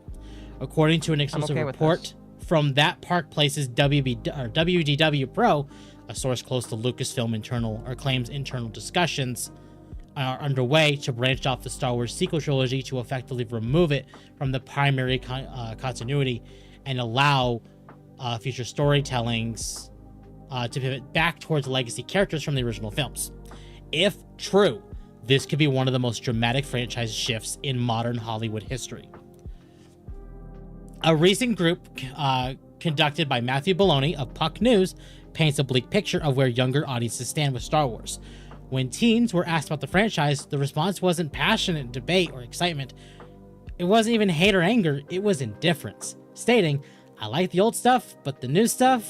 No. I'm not too excited for The Mandalorian. I never watched it personally," one teen said. Another claimed, "Anything that came out after I was born isn't that great. The only bright spot mentioned was Andor, and even that came with a shrug before the conversation moved on." That's a nightmare scenario for Disney. The sequel trilogy wasn't just meant to revive Star Wars, it was supposed to create a new generation of fans. Instead, that generation appears largely disconnected from it, and the box office outlook isn't helping. The Mandalorian and Grogu is currently tracking for around an 80 million domestic opening over Memorial Day weekend. A number that would make it the lowest. Is that a movie? Huh? Is that a movie? That is a movie. I didn't know that they were. That is the first time Star Wars that. is going to be in theaters since Episode 9. Man, that's depressing. Yeah. A number that would make it the lowest debut in Star Wars theatrical history. Even accounting for a reportedly smaller budget, that's a glaring warning sign for a franchise that wants to find blockbuster dominance. This is where things get interesting, though, and where the rumor starts to line up with what fans are already seeing on the ground. At Disneyland's Galaxy Edge, cast members portraying Ahsoka have reportedly been giving a very specific, very constant explanation when guests ask why characters from different areas are appearing together. The answer? The world between worlds has been shattered and disrupted. Oh, fuck! No! No! No! No! Leave that shit alone. That concept, introduced to Star Wars Rebels. No. Is essentially a dimension that connects all points in time and space, making it a perfect narrative tool for timeline manipulation. Disney parks performers don't improvise lore like this. No, they don't. Ugh. So it's time travel. No, it's the fucking multiverse. Oh, it's even better. It's even worse. In another universe, Darth Vader is still here. Oh! This is one of the big things Dave Filoni did that I do not like. Their responses are tightly controlled, pre-approved, and often coordinated with Lucasfilm's story group. If this explanation is being used consistently, it strongly suggests that it's coming from somewhere official. In other words, the groundwork for a timeline split may already be in motion, just not on screen yet. Even beyond the parks, there are signs Disney has been slowly backing away from the sequel era. Recent merchandising campaigns for May the 4th heavily favored the original trilogy. The Fortnite Good. crossover event leaned in the same direction. Galaxy's Edge itself has begun shifting its in-universe timeline, allowing characters like Luke Skywalker, Han Solo, and Princess Leia to appear more prominently. Meanwhile, sequel-era elements have been noticeably reduced. Rey, once positioned as the future face of the franchise, is increasingly absent from major promotional pushes. Her long-announced standalone film remains stalled, with little visible progress since its reveal. And then there's the Galactic Star Cruiser. The now-defunct hotel was built entirely around the sequel trilogy timeline. It lasted barely a year before shutting down, becoming one of the most high-profile misfires in Disney Parks history. Yeah, I remember when it shut down, I was like, man, they really did not keep that shit around long. Ugh. Yeah. To be fair, part of the problem with that is just Disney isn't like really. I've been listening to some videos recently, and it's kind of obvious that Disney is looking to pander to a certain crowd of people more and more, Disney adults. And they are trying more and more to find things that Disney adults will spend money on. And it sounds like Galaxy's Edge is a failure of them trying to get them to spend money. Yeah. According to the source cited by WDW Pro, Lucasfilm is considering a scenario where upcoming storytelling, potentially centered around Ahsoka. Don't get me wrong, I like Ahsoka as a character, but she should have died when George said she should have died. For those who don't know, she was originally supposed to die in the Clone Wars, and it was going to be used as a central key point for why Anakin turned to Vader. I mean, I know why. I just think very mean of you to say that. Dave Filoni basically pushed like, oh, nope, she can't die. No. And then she did die in Rebels, and then they used the World Between Worlds to resurrect her. Gosh, I fucking hate because that scene in Rebels where she fought Vader in this pyramid, and the pyramid closed on her and Vader. Obviously, Vader made it out, but the implication was that she died. I fucking hate these people. And then they used the World Between Worlds, so Ezra basically pulled her out of that instant where she would have died into the World Between Worlds. But Ahsoka basically made Ezra put her back. But because of this knowledge she now had of like, oh, she was supposed to die, basically changed it so she knew about this and basically said, oh, nope, I'm not dying, and survive Vader. I hate that. I wasn't a fan of it. Besides Ahsoka, like when he writes Ahsoka, it's fine, but just like the whole like, the World Between Worlds, just stop. Leave it alone. Let it die, please. Kill it if you have to. Yeah, really. It's going back to the whole deaths don't matter in Star Wars. Anyway, separates the sequel trilogy into its own branch of continuity. This would allow Disney to preserve the existing films without outright erasing them, continue telling stories with original trilogy characters in a new primary timeline, reset audience expectations without publicly admitting failure. Yeah? You don't say. There's that one. It's a cleaner approach than a full reboot, and far easier to explain within the established lore. The report also suggests that Ahsoka's future could play a pivotal role. You don't say. With Dave Filoni running the show now, doesn't shock me at all. Potentially serving as the narrative bridge that triggers this shift. For years, talk of resetting the sequel trilogy has been dismissed as wishful thinking from frustrated fans. But the situation has changed. Between declining engagement, weak box office projections, stalled projects, and failed investments tied directly to the sequel era, the financial incentive to pivot is stronger than ever. This isn't just about fan complaints anymore, it's about viability. Disney doesn't need to erase the sequel trilogy to move on from it, they just need to make it optional. And if the World Between Worlds provides that off-ramp, it's hard to imagine Lucasfilm ignoring it. Nothing about this rumor is confirmed, plans can change, projects can shift, and Lucasfilm has made plenty of course corrections before. But taken alongside everything else, the focus group data, the park changes, the marketing trends, it's clear something is happening behind the scenes. The real question is isn't whether Star Wars will change, it's how far Disney is willing to go to fix it.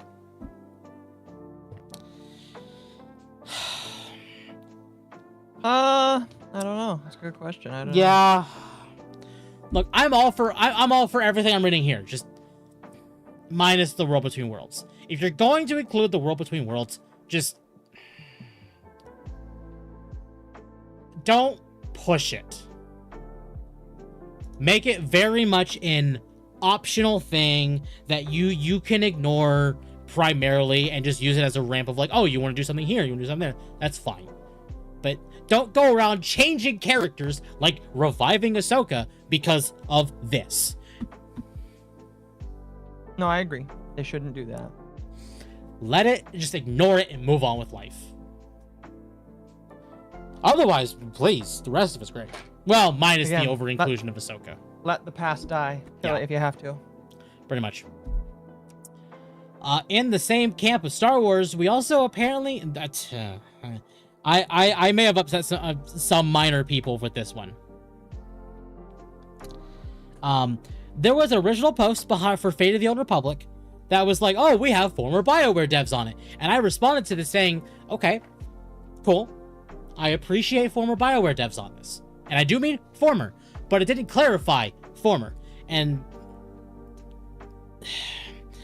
I pissed some people off and basically like, oh, you should read the article because that's where they actually tell you.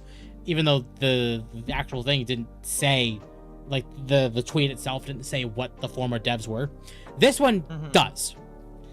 Game director Casey Hudson has revealed the creative team behind the upcoming Star Wars Fate of the Old Republic. Dan Freseden of Knights of the Old Republic and Mass Effect as senior technical designer. Melanie Faulkner from Mass Effect 3, Dragon Age 2, and Dragon Age Inquisition as Director of External Development. Caroline Livingstone from Neverwinter Nights, Knights of the Old Republic, Mass Effect, and Dragon Age as Director of Production and Performance. Ryan Hoyle from Knights of the Old Republic and the Mass Effect Trilogy as Chief Technology Officer. Pascal Blanche from Myst 4 Revelation, RuneScape, and Far Cry New Dawn as art director. The Golden Age BioWare DNA is all over this game, with the presence of original KOTOR devs being especially strong. Fate of the Old Republic seems to be in good hands. And they did post the source, and this is the actual like site, and it shows the devs that are on this. And you know, and the actual like mini interviews from each of the developers that was listed. Based on the list of developers, even if it doesn't end up being as good as KOTOR 1 or KOTOR 2, it still has the chance to at least be good. Right. Just because they're old devs doesn't really mean anything. It doesn't mean anything, no. But at least it kind of gives an idea of at least like what some of these people worked on. So Sony and Disney are basically no longer acknowledging the remake for KOTOR. So when they mention KOTOR, they're talking about the original. So you have original KOTOR and original Mass Effect devs on this. That's a fairly good track record, I will admit. Uh-huh. It could be good. It could be good. It's we'll need to see what happens here. Obviously, I'm not going to be like, oh, this is going to be fantastic. But I don't know. I've been interested in this game since we heard about at least Casey Hudson, because I know he worked on KOTOR. He was the head of Mass Effect. At least, you know, the trilogy. So there's potential here. It's just, will they meet that potential? I guess we'll have to wait and see. Yeah. Screw Disney for blocking implementation of the restoration content for KOTOR 2 for the Switch version of it. Yeah, that's... Yeah.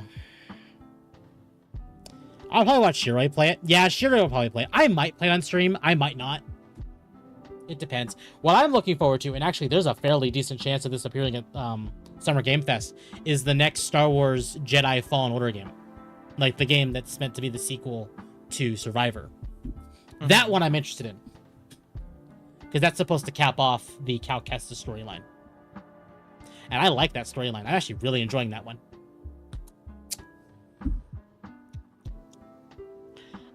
Do you want to see what made people lose their minds over Lords of the Fallen?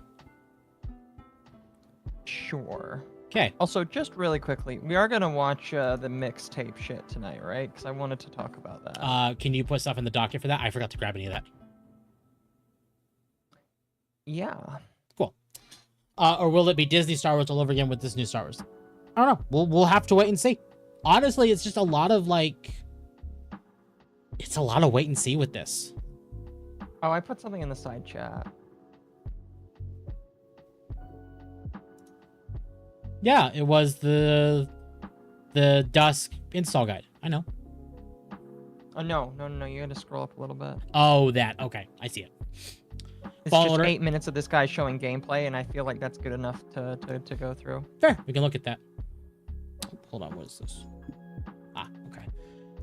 Fallen Order is the first game of that trilogy. Yeah, and I even though it's Disney Star Wars, the Jedi Fallen Order and Jedi Survivor to me feel like it's trying to do George Star Wars within the context of Disney Star Wars.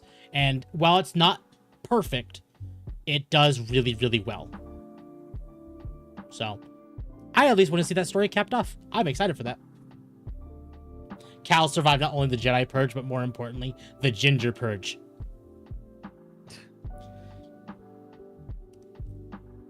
The ginger. I mean, the main character of that game is a white male and a ginger. So. I mean, fair. I just find that. And not only that, he's a badass. Well, you know what Fallen Order and Survivor are is like games, right? Like what they are. No. They're Souls-likes. They're Star Wars, Okay. but Dark Souls. And they're very good. Understandable.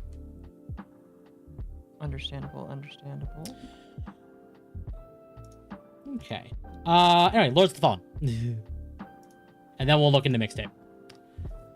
So Lords of the Fallen got into some controversy this week because they showed off new armor sets. And they were fairly sexy.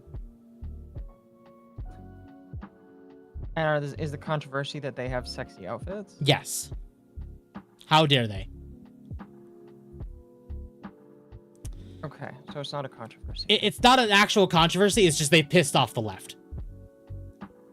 Who cares what the left has to think? I'm worried about the right trying to censor me now. Yeah. To me, these armor sets look good. Like, you have an actual full knight thing, but you have actual breastplate, like literal breastplate. You have this one. You have actual skin showing. I think to me, like, this one is the most, like, surprising. And the only confirmation we've not gotten off of Lords of the Fallen is if it's gonna still be an Epic exclusive. I know that we've basically been told that they are looking into ways to get out of that exclusivity deal with Epic because of some backlash, according to that. But so they say, from concept to playable, presenting 3 of our female armor sets already in game. With extensive styles to suit every player, you have complete freedom over how your character looks, fights, and survives. All armor sets can be worn by all players. Over 100 sets of armor at launch, including many with full coverage. Mix and match any individual armor piece. Heavier, fuller covering armor offers greater protection and vice versa. Every armor piece is grounded in our world's lore and history. Full character customization with extensive slider functionality. They're not only not going into details, I'm guessing, because of how the internet works. But I'm sure once the game actually comes out, it's going to be different. In fact, there's an article from Kotaku. Lords of the Fallen 2 Studio paid a gaming YouTuber to promote its boring bikini armor. Is the publisher gay and a man? Oh no, never mind. It's a woman. So this is some of the concept art from the game. That's bikini armor. That's good looking. I appreciate this. Extensive sliders. So Occo-sized? Probably not Occo-sized, but we'll see. But I'm not going to watch the video because I don't want to, like, well, I guess we'll... A few weeks ago, I was sitting... I've actually not watched this video because I didn't really care for this one because I feel like the article kind of gets the point. But yeah, no, Lords of the Fallen's looking pretty good. I'm excited for this one. We'll see what they opt to do. I mean, it looks good. You know, I'm interested. Bikini armor. Now we're going back to formula. Exactly. So, I don't know. I'm interested. I'm not going to scroll down because if it's already kind of like, oh, hey, sexy. I don't want to see what's in those comments. I tapped space on accident. Because, you know, when you hold space on your keyboard, it just kind of scrolls down rapidly. I have space pressed down a little bit. So, there was that. We'll go ahead and look at the mixtape stuff now, chat. Again, what I sent you is literally just a guy playing the game for 8 minutes. So, or excuse me, not 8 minutes. That's how they expect you to react to the game. This is what, unironically, this is what the mixtape people want you to look like when you're playing this game. Let's play it. I think it's funny. Oh, you might want to mute it because it's got a bunch of copyrighted music. Yeah, I am gonna mute it. But... And by the way, Temp's computer is not slow. It is literally that bad. Yeah, isn't like the FPS in the actual game is like very, very low. It is very, very, very low. Yeah, you are seeing the active FPS range of this game.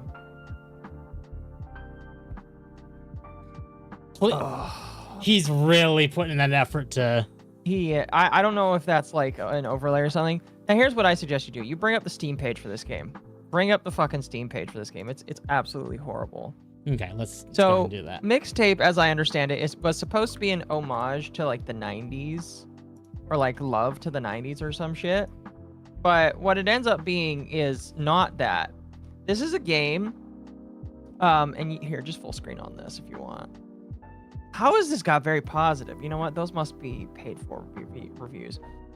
This is a game where, and I've watched gameplay of this. I don't know if you've watched gameplay for this. The only thing I've really seen is like the tongue thing. Yeah, so I don't really even care about the tongue thing, even though that freaks me out because the tongue thing is actually a kissing scene. And people are saying it's weird because it's a kissing scene between two minors. Now you know why I feel weird about it. I get it. And why the internet feels weird about it. So the crazy thing about this game is I literally watched somebody play a level without touching their controller at all. Oh, yeah, and the level started and ended. Like one of these levels. This level like starts and ends without you touching anything.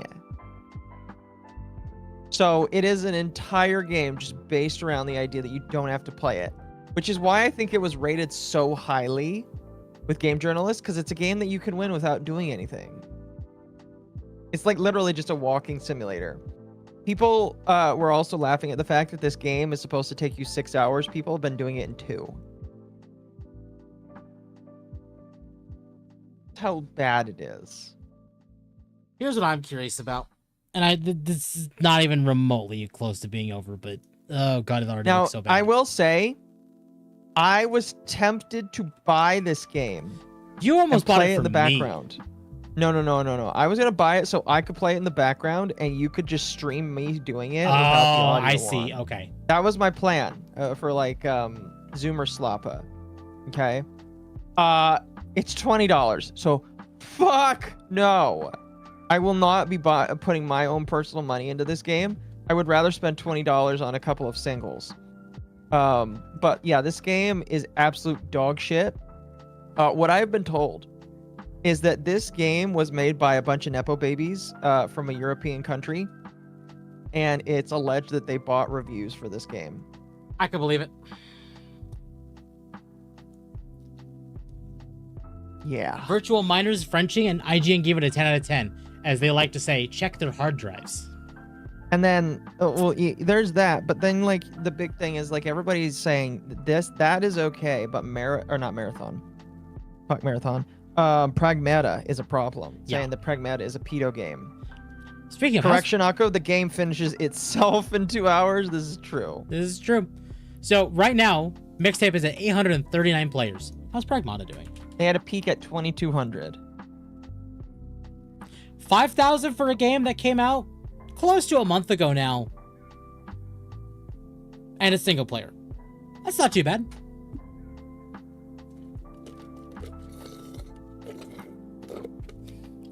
Better yet, Occo, spend $20 on some gas station gym contendies and a fountain drink. I would rather spend $20 at the gas station filling up my gas tank. Yeah. And because I have a nice car, it would fill it mostly. The chaotic urge to buy this game just to give it to Occo calls to me, but the green goblin mask. I mean, to be fair, like, chat, if you want Occo to play it, you could just buy it for Occo. Same applies to me. It's a waste of $20. If somebody buys it for me and we don't do anything on Wednesday, I'll play it as my Wednesday night shock game. Like, chat, you're all... you all want to buy it for me, I'll play it on one of those, like, other days, like Wednesday, like a Friday or something like that, and we'll wear the shot collar for it. Yeah, I gotta roll up my So this game looks horrible. It is horrible. And look at all these wonderful there's no way in hell these aren't bought. Nobody knew what this game was until literally it came out. There is no way. No fucking way. I cannot believe. I refuse to believe this is anything other than a plant. Chill plant shit. I'd rather just super chat you and be more worth it. Fair. Please. I'd rather spend $20 on a movie ticket. Also fair. This is a DSP game. It is. I bet you DSP would play this game and still say it sucks. Hold on. Let me confirm something.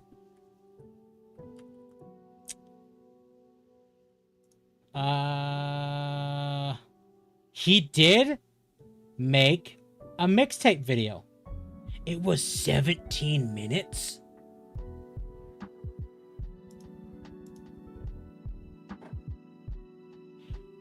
He did a almost 2-hour video. DSP's take on the mixtape game controversy. Oh, it was a podcast. Has he streamed mixtape yet?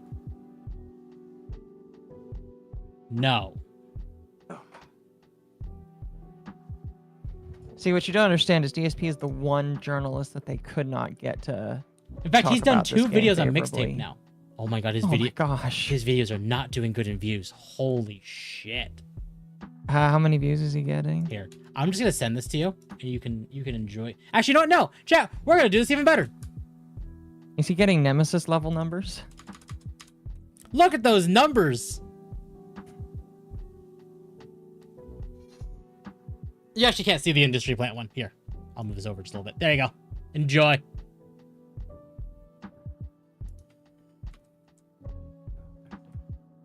How can mixtape be so polarizing? DSP's take on the mixtape game controversy. The mixtape being polarizing, that one's just under 400 views. But the mixtape game controversy, the almost 2-hour podcasting, which might just be him, I don't know, is under 200. And he typically, Pokemon's not doing very well.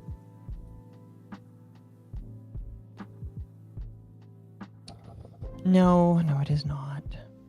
Instead of buying mixtape, you can buy a full meal from Five Guys here in Oklahoma. DSP. Did he get through the tutorial? Oh, wow. I'm seeing something that really bothers me.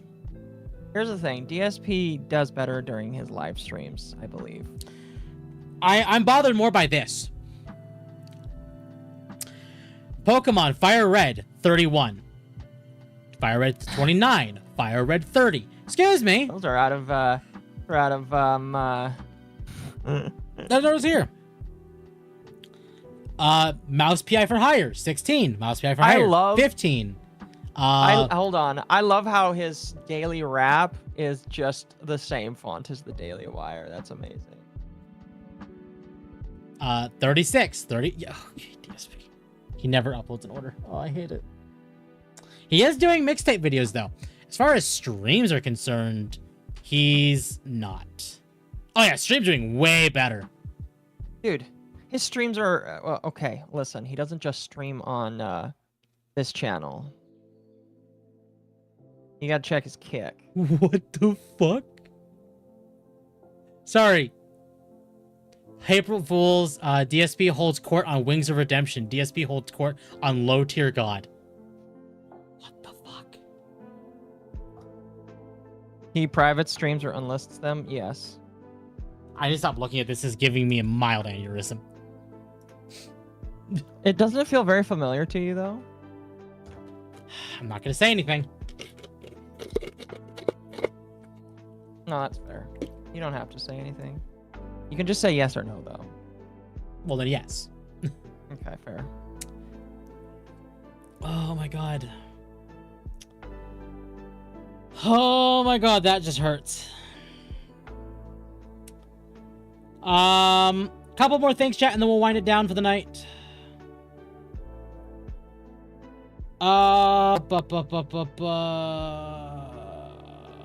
Here we go. Who chat wants to be mad?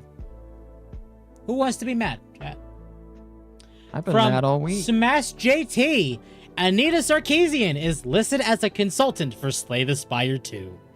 Oh yeah. I think I kind of agree with Mizu, where it's just like you're surprised that she's still in the system. The problem is like we don't know what she's done with the game. If anything, we don't. Honestly. I don't have it in the docket, but apparently she was also seen taking pictures with the E33 devs. Well, fuck. That doesn't mean anything. That was at GDC. But it's disappointing. In fact, what's Slay the Spire 2 at as far as players?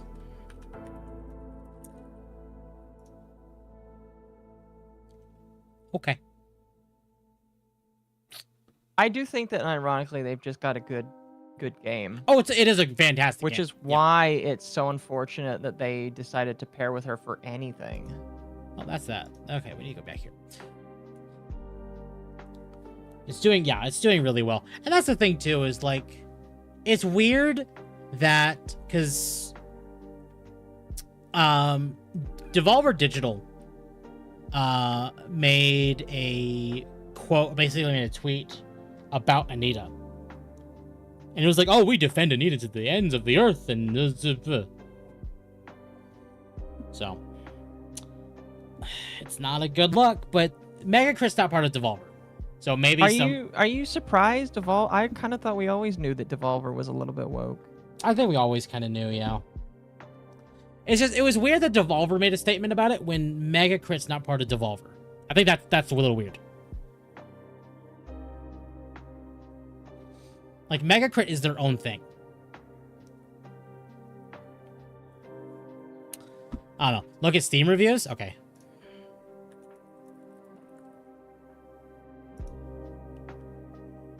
Mostly negative. Are there any reviews related to Anita? Can I just search? No. Okay. But a lot of the reviews I've seen for the game, and I was talking about this with some other people, is like, the reviews are not about Anita. They're about just the game being just not in a good spot right now. Right.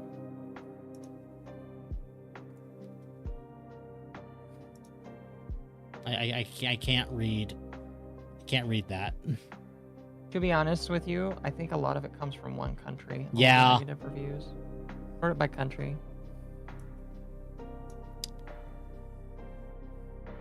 How do I do that? Here we go. Negative. Well, all language. Here we go. Yeah, simplified Chinese is mostly negative. English is very positive. Traditional Chinese is mixed. Yeah, so it's the Chinese people that are complaining. Yeah. Which is not. Yeah. So, and if it's Chinese people, then they're not caring about Anita. What they're caring about is the game. So, there's probably very few people actually complaining about the Anita Sarkeesian, like, consultant things.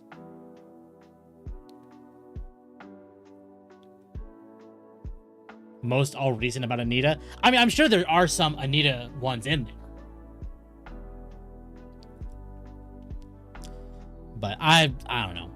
I won't only pay for any game that pays purity check consulting group. So yeah, I bought it before she was even announced to be in the game. So I can't like refund it. To be honest with you, now I won't buy it. Yeah. What did they do to piss off the Chinese? I don't know. I think it's just because it's an early access. Yeah. Iron Mouse ever said don't play the game. She's just upset that people lie to her. Yeah. And then, I guess the thing to cap off the night. Good news, Xbox is stopping work on Copilot, the AI tool for Xbox consoles that gives players immediate tips and guides while they play games. Xbox leader Asha Sharma made this decision as part of bigger changes at the company to remove unneeded tools. She wants to support their teams, make things easier for players and game makers, and build stronger connections with the gaming community. She's good at saying words. She's very good at saying words.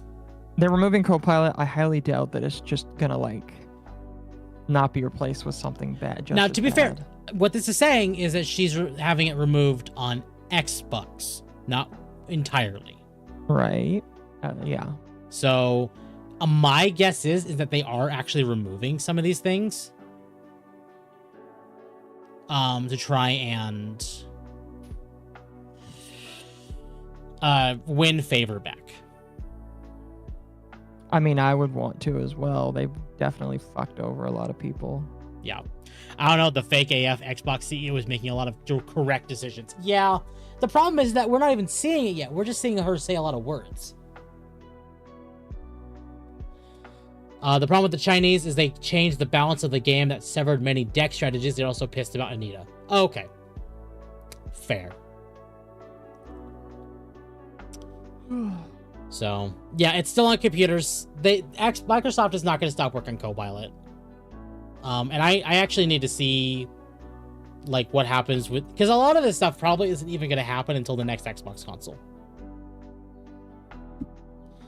So, we're in a lot of wait and see. Because right now, she's saying a lot of good things, but will she act on these good things she's saying? Right. Excuse me. We'll see. Otherwise, chat, that is... Oh, you know what? No, we'll end on this one because I feel this one's very, very important to mention.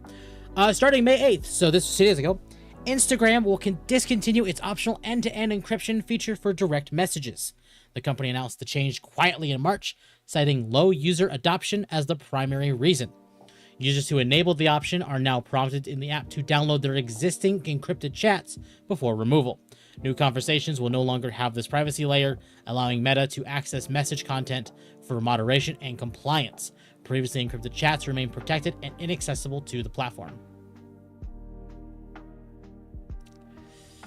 So, if you use Instagram messaging, stop. Yeah. And with that, pretty much. we are going to be winding down. What do you have going on for next week? Same as always, my man. Fair. Yeah. I've got more videos going up. I got one going up tomorrow, and if I'm not too tired after my shower tonight, I might do the intro to the next one that should go up on might do it on Tuesday. Mm-hmm. Just because I stream on Wednesday. Actually, if this one is as short as I think it is, maybe it will go. Yeah, never mind.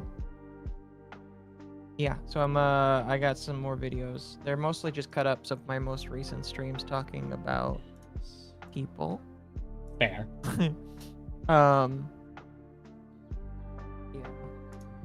You know, Uh, same as always. Make sure. Yes, he is. Okay. I was gonna raid Mizu tonight, chat, but we've been raiding Mizu a lot after Dogwave. I think tonight I'm gonna send you over to Leon or Words of Paradise on YouTube. As far as me, chat, next week we have not decided Wednesday quite yet. The schedule does go out tomorrow, but if we don't decide anything as far as Wednesday, it will probably be back to Monster Hunter on Wednesday night. And then Friday is more Final Fantasy XIV.